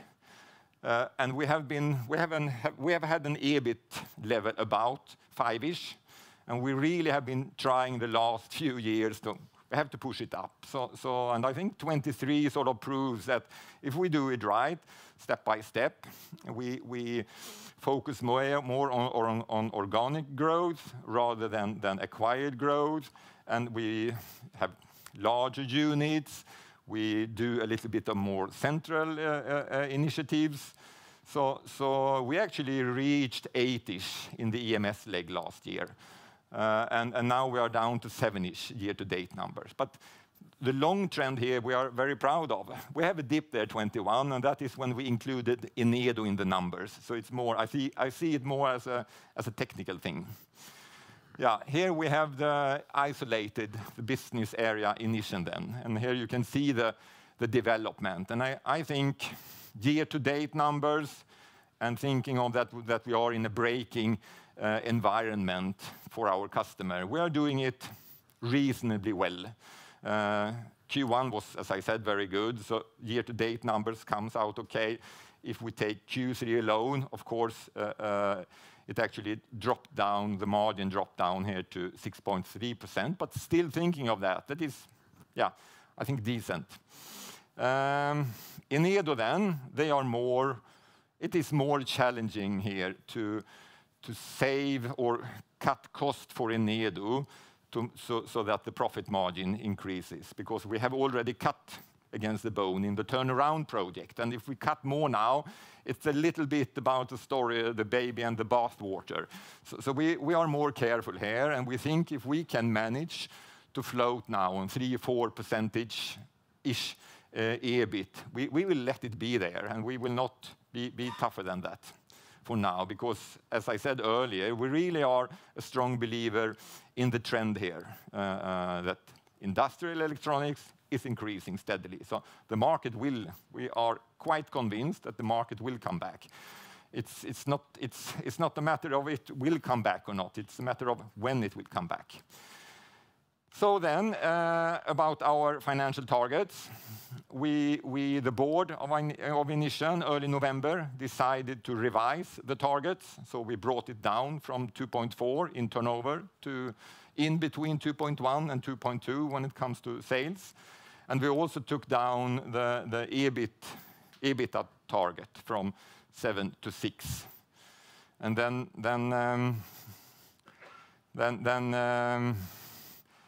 for the capital structure targets, we are well in line. Equity ratio, we are well in line. And here we also have to remember what we have done with the balance sheet. Stock and inventory coming down quite good. It is 130 million if you take Aktier out compared to last year. But we have gone away from selling invoices to a more cleaner financing structure, which make it cheaper, cleaner, and better, but it increases the net debt EBITDA a little bit. Yeah. For the midterm targets, we haven't changed them. We are 3-4 years down the road. We really think that we can grow with 15%, 10 organic, and 5 by acquisition, and that we will be able to reach above 9% EBITDA. Yes, thank you. Thanks a lot for that, Fredrik. Let's move on to some questions then. Yep. So as you mentioned, the market has been a bit weaker in the past year or so now. But at least from my point of view, it seems like it's maybe flattening out a bit now. What are the current indications that you're getting from customers regarding when you might return to growth? We have a mixed picture. If we just look at book-to-bill, we were really low in Q4 last year. We were just above 0.5. And then we have step by step become better. So now Q3 we were almost on 1.99. So the market is, I agree with you, it has flattened out. It's not growing, but we think it has flattened out. We also have some lights out there, various customers raising their hands, starting to book again, you know. So it's a mixed picture. But of course, as a total, and if we just mathematically look at how much they overspent, 22, 23, our thinking is maybe H2 next year, that the growth will come back to this underlying growth. Yeah. 6, 7, 8%, yeah. Okay, very good. And then digging into Enedo a bit more. So since you acquired the company, you've successfully raised the margin from very negative figures to low to mid single digits. And that's been accomplished by implementing quite a few organizational changes in the company and so, and now you say that you feel ready to maybe in Q2 move the factory over to the EMS part of Inission. Could you just explain what makes you ready now to make that move, how you've built up to this? Yeah, you could argue whether we should have done this quicker or not, but the most acute things that what have to be done within Enedo was right sizing, and especially right sizing of the Italian operation. They had an income there that was enough for 50 employees, maybe 60, and they were 120. So shrinking Italy has been the big junk in the organizational thing. And it is so organized that the factory there was under the Italian management. It was even so that the production manager, the operational manager, was sitting in Italy. So we have to take it in this turn, organize up Italy, increase the competence in the factory step by step. And then also, since they have been doing so poorly, they were severely underinvested, both with machines and a lot of things, but also IT infrastructure. We have to change the IT infrastructure, and we also have to change the ERP system to become a modern EMS system. So those things, they take a while, and we are ready now. So, and we have worked on that all the way. And we think Enedo will be a lot more focused product development, marketing, and sales company now without the factory. They were not good at manufacturing. We, Inission, are specialists on manufacturing. So they will gain, Enedo will gain, but also Inission will gain having this access to a low-cost factory. A typical operator cost, that is €2 per hour in Tunis. Same time zone, it's only 3 hours away with a flight from here if you compare to going to India and China. And there are also a lot of customers in Europe that is not so happy about China anymore. So here we see a clear potential of actually some of the volumes that is coming back to Europe, maybe we can allocate them to our Tunis factory. All right, very good. And you've said previously that long term you think Enedo can have a higher margin than the Inission segment, being an OEM company. Could you just explain what the more longer term changes that need to be made to get to that point? Yeah, that is coming from the logic that the product owner, if they develop their product in a good way, market and sell them in a good way, they should be able to have a technical advantage. And especially the Italian side of Enedo, they have really appreciated technical solutions that the customer really appreciate, and they are willing to pay premium for these skilled engineers there in Italy. So now it's a matter of management and scale, but on a higher level, a product company should be able to earn between 10 and 20 even maybe EBIT. compared to a subcontractor like Inission, you know. If we go too high in price, there will be Kitron there or there will be NOTE there. So it's more difficult really to shoot out and have a clear advantage. We have to take our advantage with customer contacts and process efficiency, but Kitron is also very good at process efficiency, unfortunately. So it's always so that's where the logic coming from, not more scientific than that. No. All right. Thanks a lot for that. That's all we have time for. Thank you very much. Thank you.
Welcome back, everyone, to ABG Investor Days. My name is Henrik Hintze, and I'm an equity research analyst here at ABG.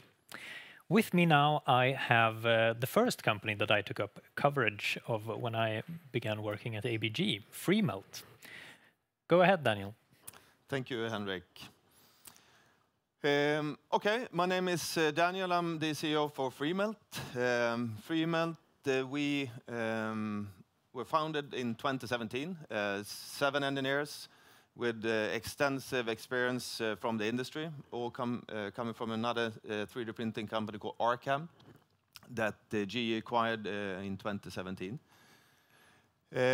What we do, we develop 3D printers for metal components, and our objective and our goal is really to be leading in this area by 2030.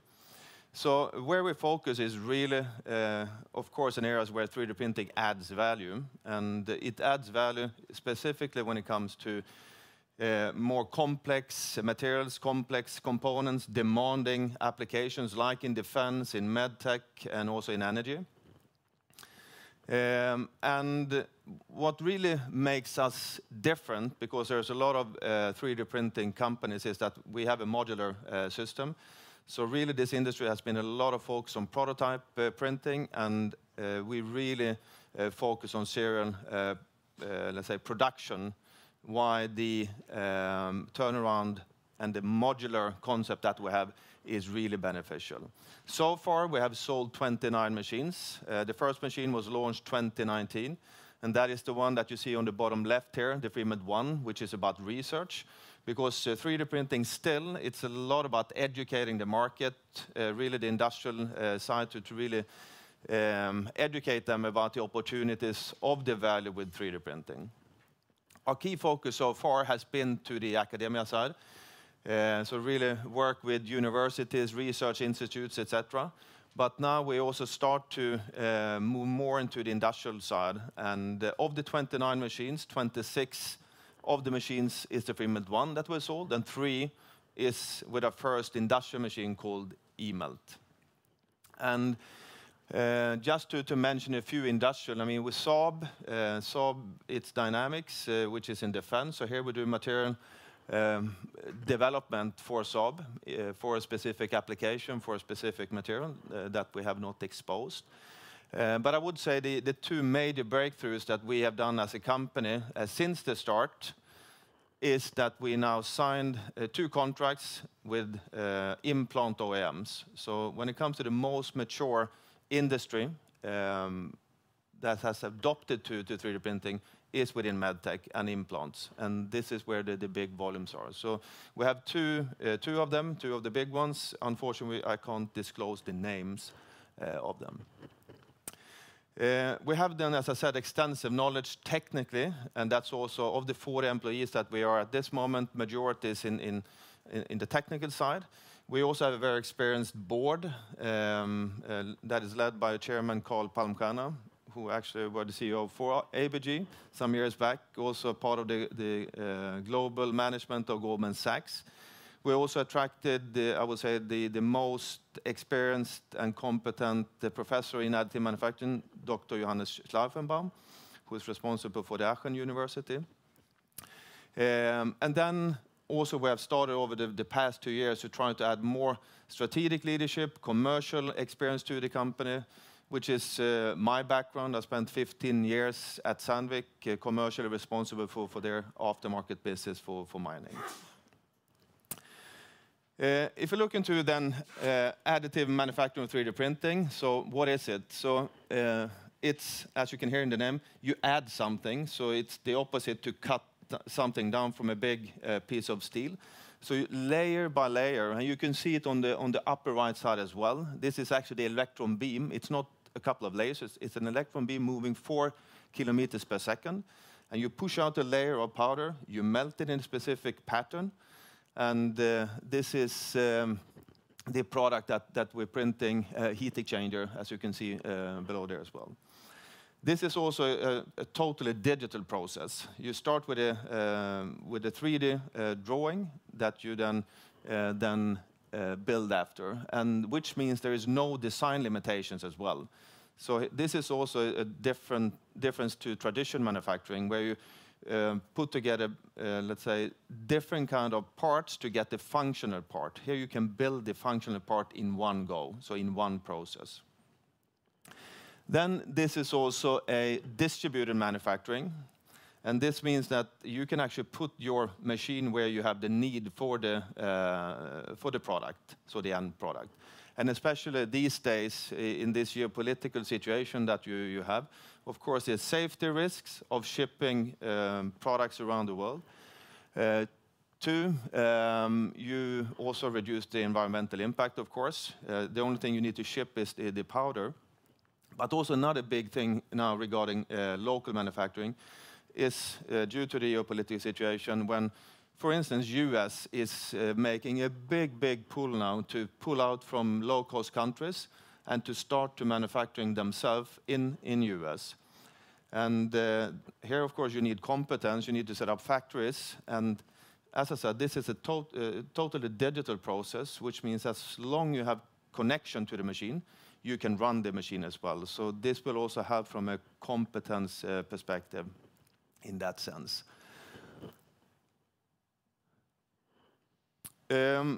We focus on three materials, which are copper, tungsten, and titanium, and there is a reason for it. I mean, technology, it's not actually dependent on materials, but in these three, then we can really add some extra value. If you take copper, for instance, copper, it's difficult to really get the full purity, especially if you work in industries and in components where you need connectivity. So, like heat exchangers, for instance, we have a vacuum system, which means that you can actually remove the oxygen from the copper and really make it with full purity, which means that the connectivity also really increase. The other part is we have a hot process, so that's why we can also manufacture parts in tungsten, and this has been really a high focus and attention, especially for defense and energy, because tungsten is the material with the highest melting point, so you can't actually cast tungsten.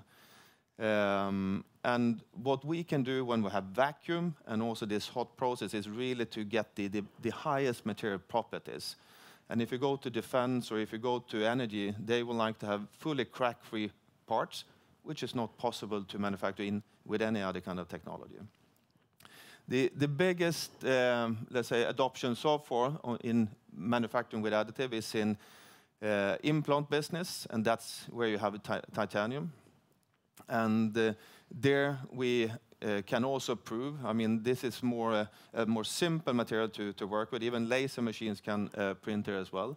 But because of our modular system, as I mentioned before, that we have, which means that we don't work at the machine. All the other printers in the business, you stand there before the print and you do all the preparation. You then after the print do all the post-work at the printer as well, which means that you block the machine for production, which means that the cost for producing really goes up. On top of this, we have also an active cooling in our system, which also reduced the stop time of cooling in hours, which the competition must do.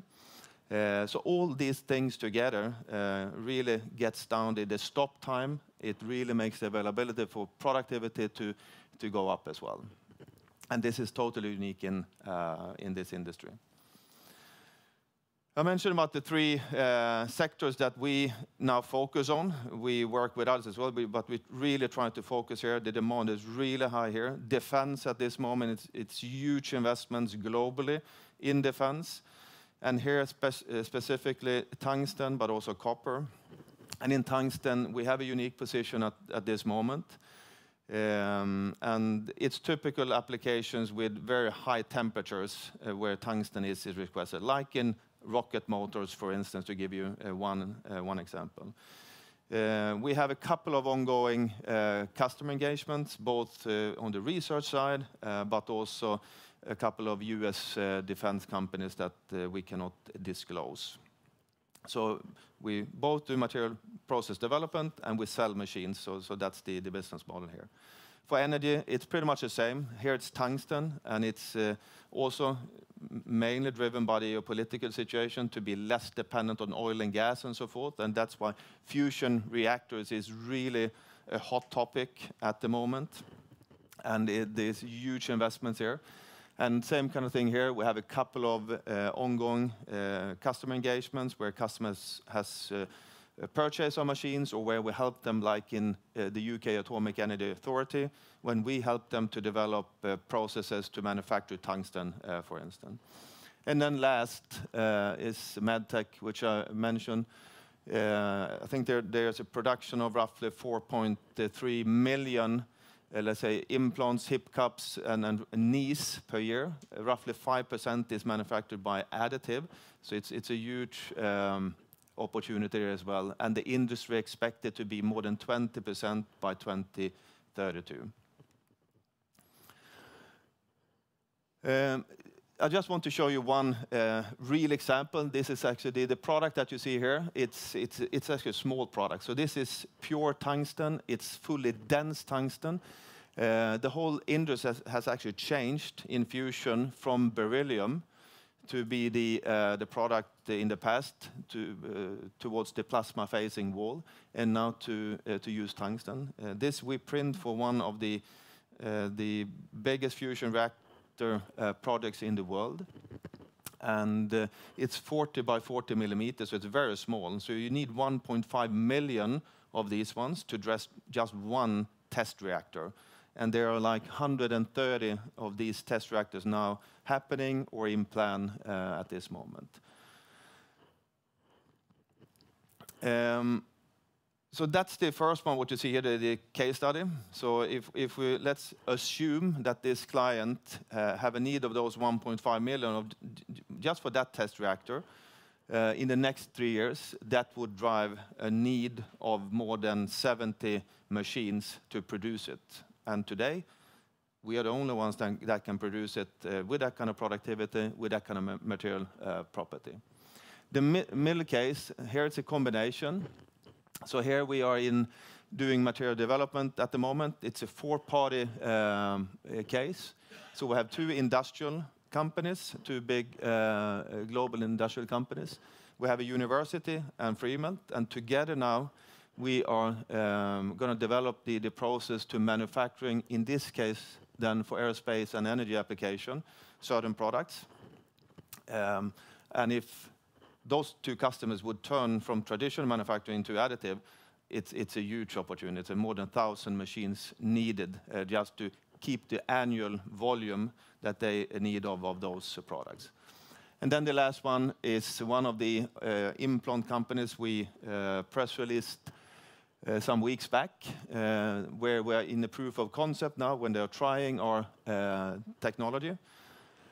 And if that goes well, there is an opportunity of more than 100 machines as well. And you can see the good part for us here is that there's a big aftermarket business as well, a recurring revenue. So when you sell the machine, then of course it needs to be maintained.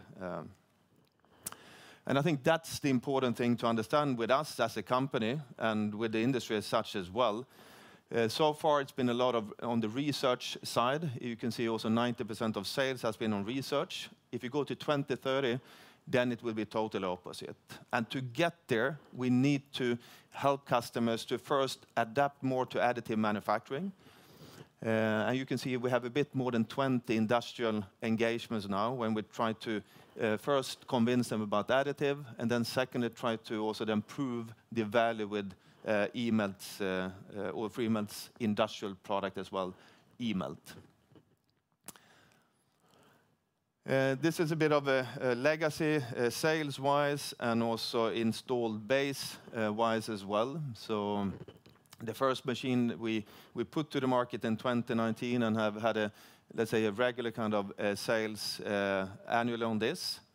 It's a very transactional business that we have had so far. Again, a lot connected to universities, so long sales cycles, no aftermarket. So this is why you see the hockey stick is now when we have our industrial machine now public. And we have sold 3. We have installed 1. The first one to the US will leave the factory in Q4 or by latest in January 2025.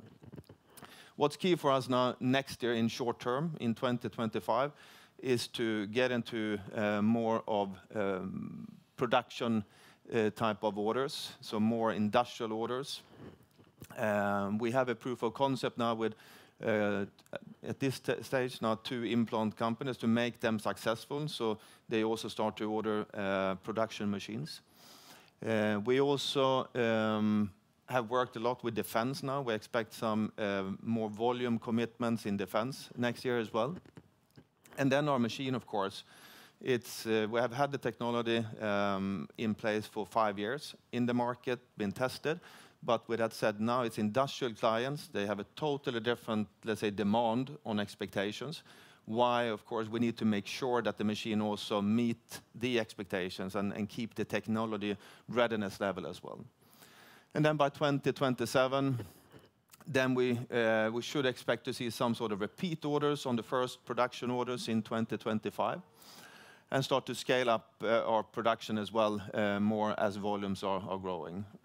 If we succeed with this, by 2030, we should have a leading position in implants specifically and in any kind of tungsten application that we're in, which we, at this moment, are the #1 globally. So why should you invest in Freemelt? I mean, we're 7 years, we've been in the market. 5 years, we have proven the technology.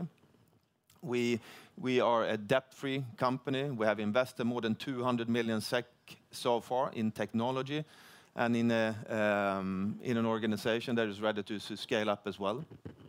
And the market now, I think the geopolitical situation, if you're really going to see big industrial changes, I mean, it's some sort of crisis that needs to be there. And I think the geopolitical situation now is really giving tailwind for additive manufacturing compared to previous years.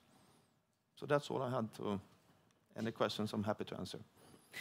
Yes, thanks a lot for that, Daniel. I do indeed have some questions.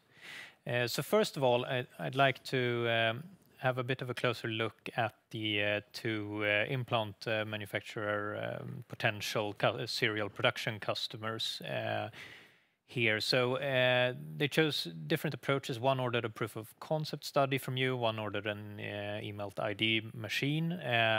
Could you just tell us a bit more about these projects, why they took different approaches there and how they're going? Sure. I mean, first of all, both of these 2 customers are very experienced when it comes to additive. So they're already working with additive, different kind of technologies. But actually, both of them are proof of concepts as well. But the first one was more keen because at this moment, we have a 6-month delivery time to deliver a machine. And they wanted really to get going ASAP. So that's why they have started to rent one of our machines that we have in our lab in Gothenburg. The other one took a different kind of, which also means that we spend more time doing the proof of concept in-house as well. The other one, yeah, they have a dedicated team. They, timing-wise, was better suited for them to get the machine in April next year. So, but all in all, I mean, both of them are very experienced when it comes to additive. So they, I think it will be good for us as well. They would put really clear demand and expectations, which we need as a company now as well. All right. And looking at your 2 geographical markets, North America and Europe, the ones you're currently focusing on at least, could you tell us a bit about how the interest for additive manufacturing differs or doesn't differ between the markets? I think in general, there's not such a big difference in how they see into the value of additive. But I think the approach that is totally different. US has a really coordinated program. They have a program called America Makes, for instance, which really is about to bring back a lot of the metal manufacturing back to the US. And I think it will go even faster now with Trump coming back. So a lot of money that is invested in what they call advanced manufacturing centers. in US. In the US as well, you pretty much must go through universities or the national labs. It's been so many companies that have burned their fingers on purchasing technology that has not really worked accordingly. So now you need to go through and pretty much qualify yourself through the universities or the national labs that Department of Defense or Department of Energy is behind. But in Europe, then it's more sector-driven, so it's less coordination. It's more difficult to really gain the big kind of, let's say, momentum, I would say, in Europe. Mm. Okay. You recently announced a new project on high-purity oxygen-free copper. Could you tell us a bit more about that and how Freemelt's technology compares to traditional and other 3D printing technologies in this application? Yes, so this is a Vinnova project. We do it together with Linköping University and Saab Dynamics. So it's what I can say, it's of course connected then to Saab's application. Linköping University, they have one of our machines, so they have a lot of experience when it comes to electron beam powder bed fusion. And as I mentioned before, one of the unique things with our technology is that you have a vacuum chamber, and it's specifically for copper, then to really get the purity, you expose, of course, I mean, the powder when you put it into the machine, and then when you have the vacuum, you can pretty much remove all the oxygen. So that's one of the key benefits, plus the part that we have a hot process as well, and to really get the best kind of material properties. Mm. All right, and then finally, you mentioned the target of 1 billion in sales by 2030 that you set a while ago.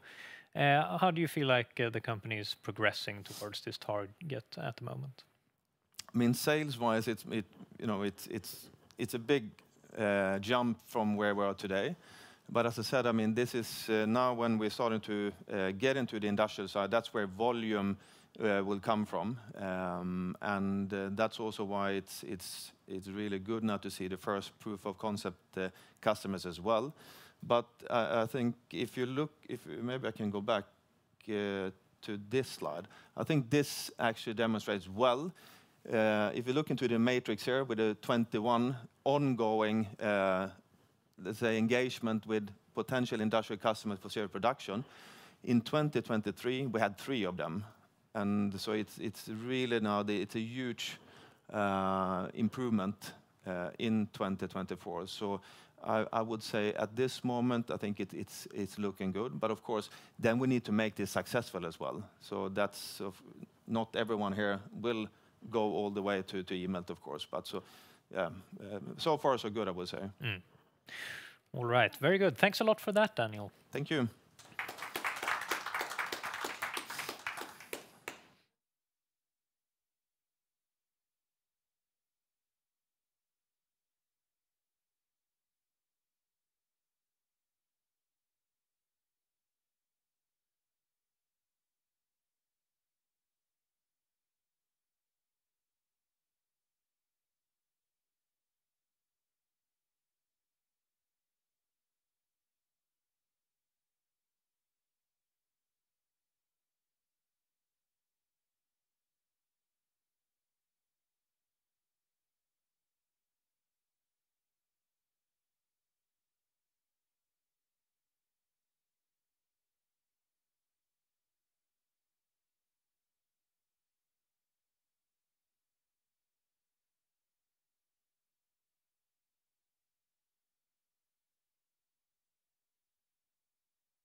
Hej allesammans och välkomna till ABG Investor Days. Jag heter Nikola Kranoski, jag är aktieanalytiker här på ABG.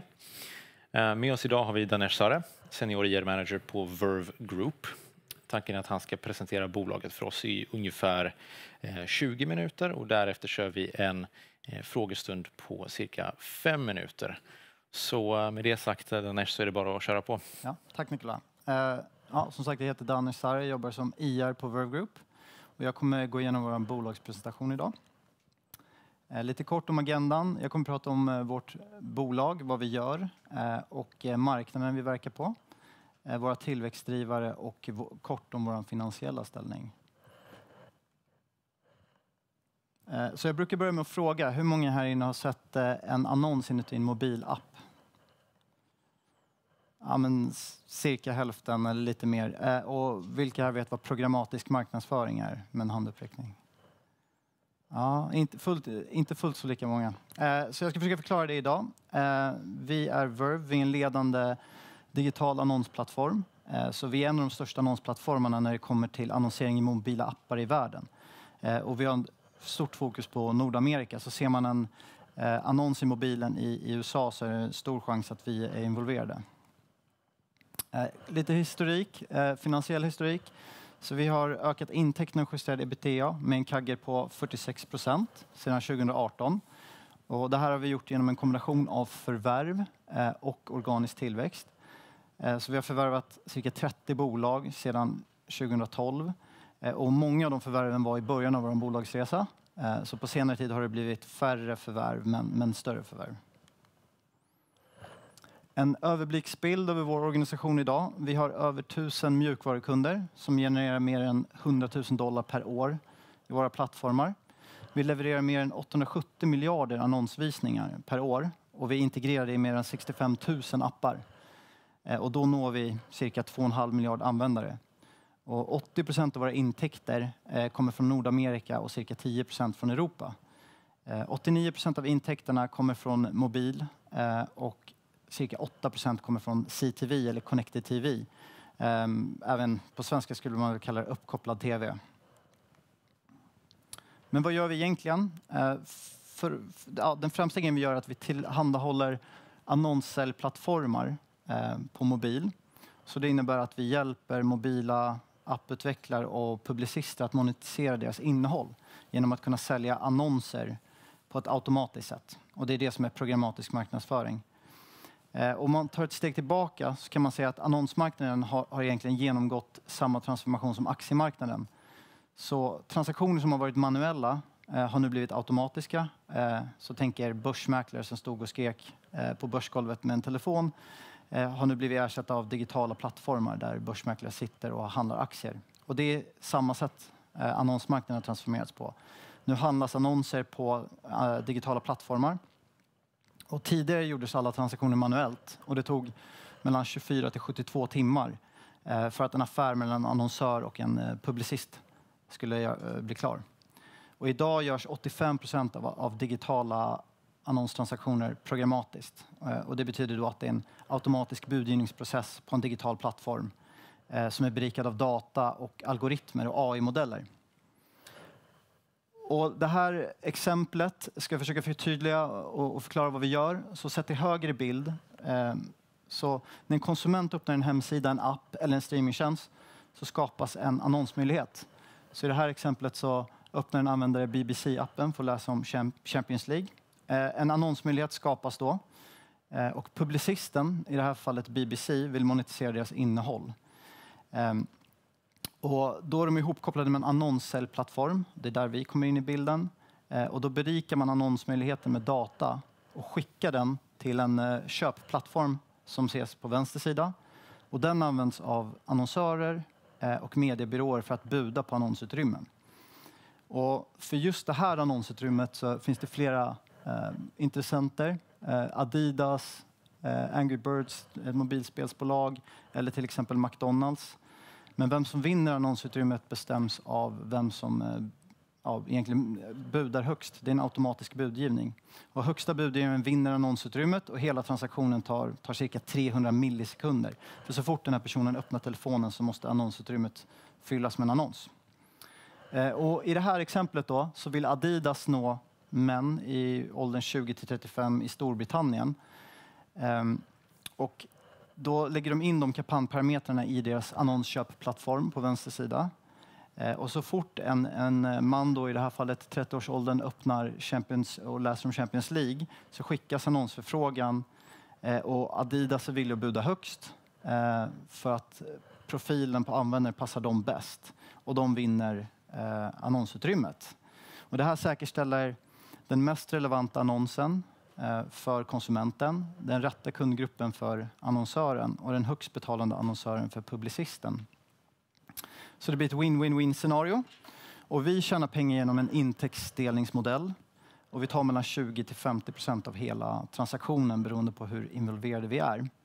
Och utgivaren eller publicisten eller apputvecklaren behåller 50% cirka.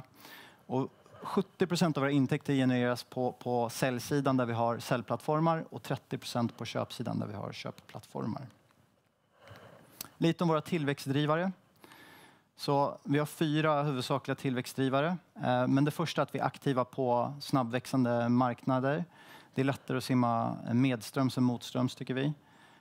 Så mobil in-app-annonsering är ena marknaden och Connected TV eller uppkopplad TV är den andra marknaden. Och båda de marknaderna väntas växa med 10% under de kommande åren.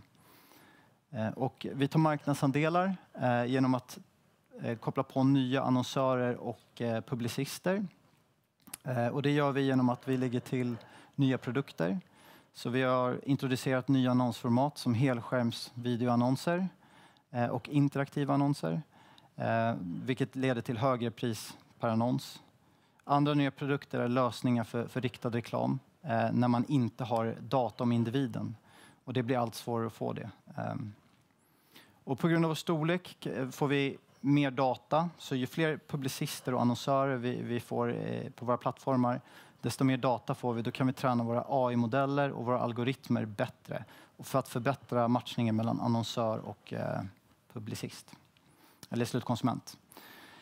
Vi kan också minska våra OPEX-kostnader när vi blir större och större. Och jag kommer gå in lite mer i detalj på alla tillväxtdrivare nu. Varför växer de här marknaderna så snabbt då? Så vi är aktiva i emerging markets och framväxande kanaler som mobilannonsering och uppkopplad tv-annonsering. Och de befinner sig i en tidig fas i deras livscykel jämfört med tv, radio eller tidning till exempel. Och det är drivet av strukturella trender och ett skifte i användarbeteenden. Och en sån trend är till exempel cord cutting, vilket innebär att man klipper kabeln. Så tänker jag att man går från TV4 till TV4 Play. Delvis kan man rikta in annonserna för man vet kanske vem som sitter bakom tvn. Om man annonserar på TV4 måste man skjuta brett och visa samma annons för alla. Och bara i USA så är det här en marknad på $65 miljarder som ska gå från kabel-tv till Connected TV. En annan trend är att användare spenderar mycket tid på sina mobiltelefoner och cirka 85% av den tiden är spenderad inuti appar. Så i snitt spenderar användare 4-5 timmar per dag i appar. Och in-app har flera fördelar med skrivbordsannonsering i en webbläsare. Så annonsformaten är större i förhållande till skärmen. Så man ser annonsen tydligare. Helskärmsannonser är vanligare. Brand safety eller varumärkessäkerheten är också högre. För att man ser ofta bara en annons i taget så man konkurrerar inte med andra annonser. Och det är inget användargenererat innehåll. För annonserar man på till exempel Facebook eller Instagram så kan det ju vara ett inlägg från en användare som innehåller olämpligt innehåll. Det är svårt att kontrollera och det är inte riktigt premiuminnehåll heller. Synligheten för annonserna är högre och du kan inte blocka dem via en adblocker heller. Och generellt sett så är appanvändare mer benägna att trycka på en annons. Cirka dubbelt så hög benägenhet mot någon som använder en webbläsare. Och det här översätts till en ganska bra tillväxt. De marknader jag pratar om väntas växa med CAGR på 10% de nästkommande 5 åren. Mot den globala generella annonsmarknaden som kanske väntas växa med 4-5%. Och vi tar marknadsandelar som sagt och lyckas växa snabbare. Så under Q3 växte vi med organisk tillväxt med 31%. Och kvartalet innan det är 26%. Jag kommer komma in på det lite senare också. Men generellt sett är det en väldigt stor marknad. Det är 1000 miljarder dollar. Så det finns mycket utrymme att ta marknadsandelar på. Och jag nämnde att vi tar marknadsandelar och det syns väl i vår kundexpansion. Så högst uppe till vänster så ser vi att vi har lagt till 56% fler stora kunder. Det är kunder som genererar mer än 100 000 dollar per år på våra plattformar. Organiskt la vi till 45% fler kunder och totalt har vi 1076 kunder då. Det är också bra att säga att de kunder vi onboardar ser man i client retention rate eller retentionsgraden. Den har legat mellan 96 och 98%. Så de flesta kunder vi tar in stannar kvar på plattformen också. Och nettoexpansionstakten visar också att våra kunder spenderar mer. Så den låg i senaste kvartalet på 108%. Så det innebär att samma grupp av kunder som vi hade för ett år sedan spenderar 8% mer i år. Och det är väl den KPI:n som kan svänga mest. För det har att göra med hur annonsmarknaden går egentligen. Så det är bra att säga att det vi kan kontrollera, det är ganska relativt stabilt. Annonsvisningsvolymerna vi levererade ökade med 32% också. Så vi levererade 244 miljarder annonser i Q3. Här är ett axplock av lite annonsörer, varumärken, reklambyråer vi jobbar med på vänster sida. Och på höger sida ser vi publicister eller apputvecklare till exempel vi jobbar med. Och vi integrerar det över 65 000 appar. Och det här är en direktintegration, vilket innebär att vi har en liten fil i deras installationsfil. Och det här skapar höga inträdesbarriärer.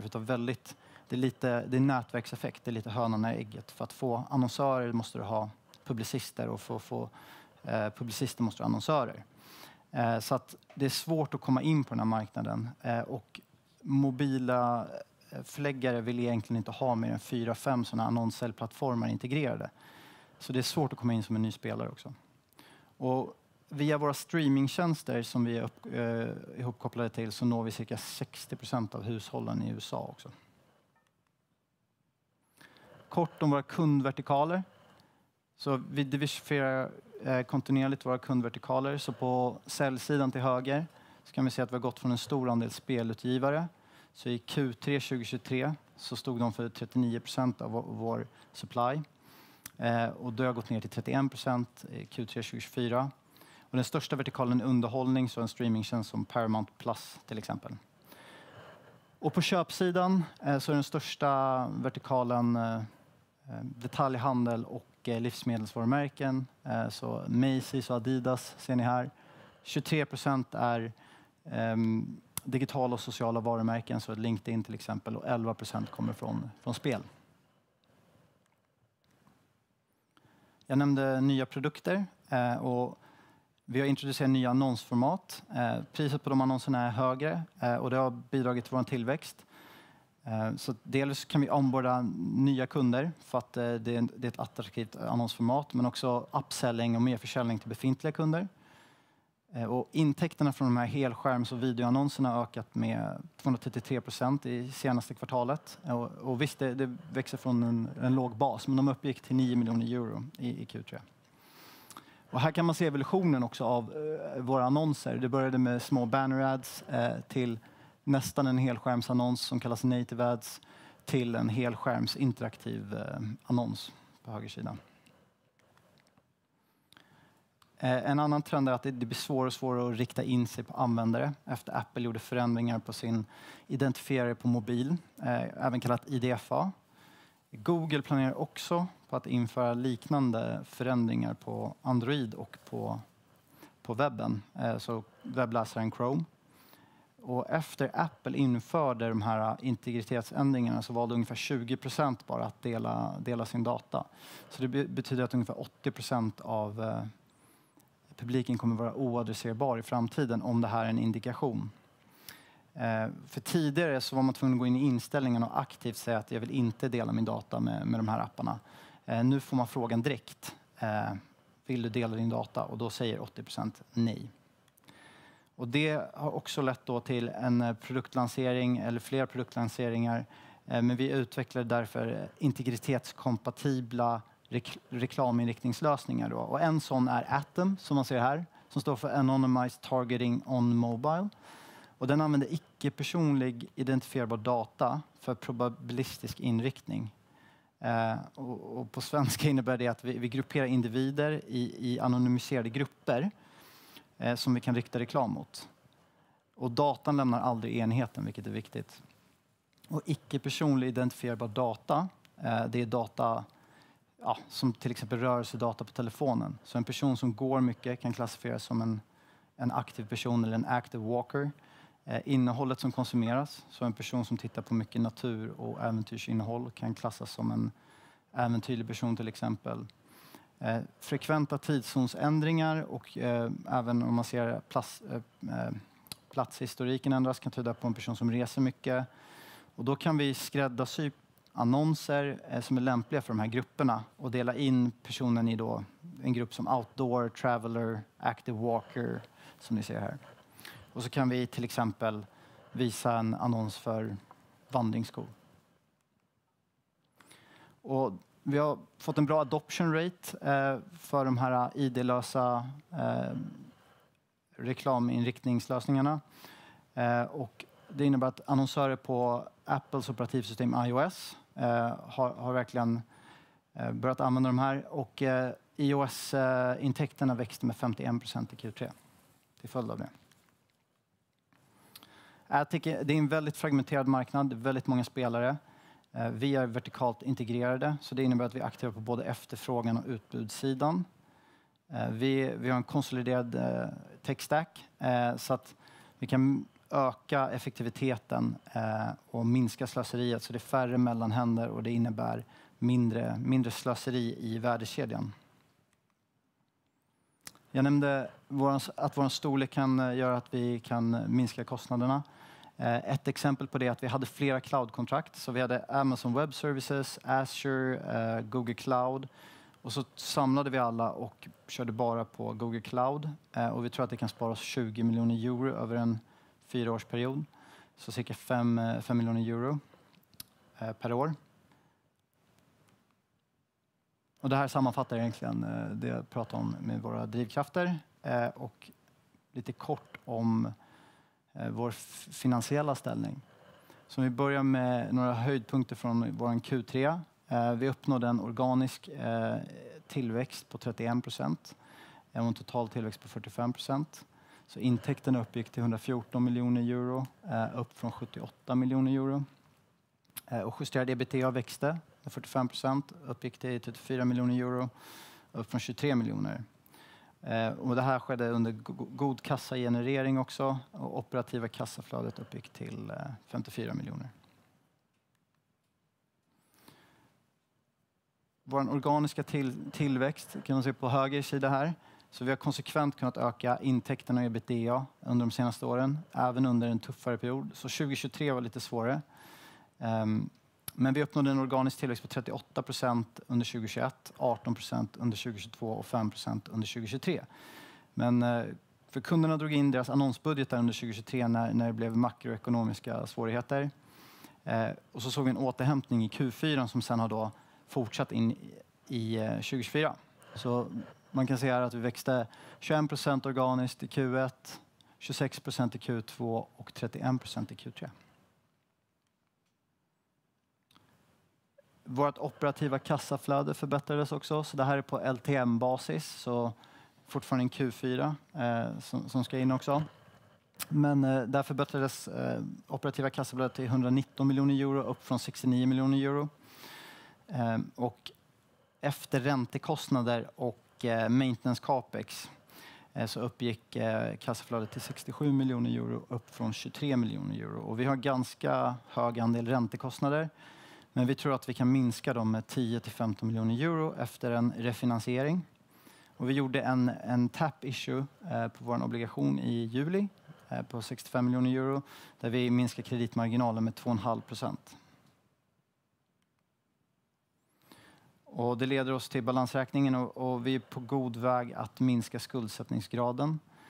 Så vi förväntar oss ha en skuldsättningsgrad på cirka 2,5 eller 2,4x vid årets slut på proforma basis. Så det inkluderar förvärvet av June Group som vi gjorde i somras. Och lite kort om det förvärvet. Det är en annonsteknologiplattform på köpsidan som hjälper stora mediebyråer och annonsörer att köpa annonskampanjer på mobil. Så det passar väldigt bra in i vår portfölj. Och det är väldigt tydliga lågt hängande frukter och synergier där vi kan hämta. Och innan förvärvet så växte det här bolaget med 2% i Q2. Och efter förvärvet under Q3 har vi lyckats öka den organiska tillväxten till 7% och i oktober 13%. Med en bibehållen ebitda-marginal på 49%. Och det leder oss till vår prognos för 2024. Så vi höjde prognosen 2 gånger i år. Den första höjningen berodde på det här förvärvet vi gjorde. Men den andra höjningen berodde på vår accelererande tillväxt. Så vi förväntar oss nu 400-420 miljoner euro i intäkter och 125-135 miljoner euro i ebitda. Men tar vi hänsyn till förvärvet av June Group för hela året, då förväntar oss intäkter på 450 miljoner euro och 150 miljoner euro på proforma-basis. Vi uppdaterar även våra finansiella mål på medellång sikt efter förvärvet, för det hade ganska hög marginal.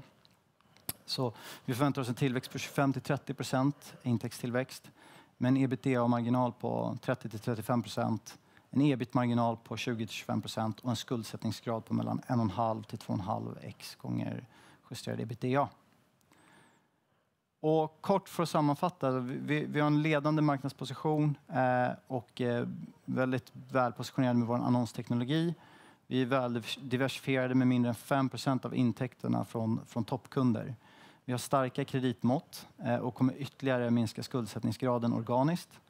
Vi har stark kassaflödesprofil och vi är på väg mot en framgångsrik integration av June Group. Och vi kommer leverera aktieägarvärde framöver. Tack. Det var allt för mig. Tack Danesh. Tack. Men vi kör lite frågor helt enkelt. Vi kan hålla det lite enkelt kanske. Folk som är här är nog intresserade av att veta hur det här skalar.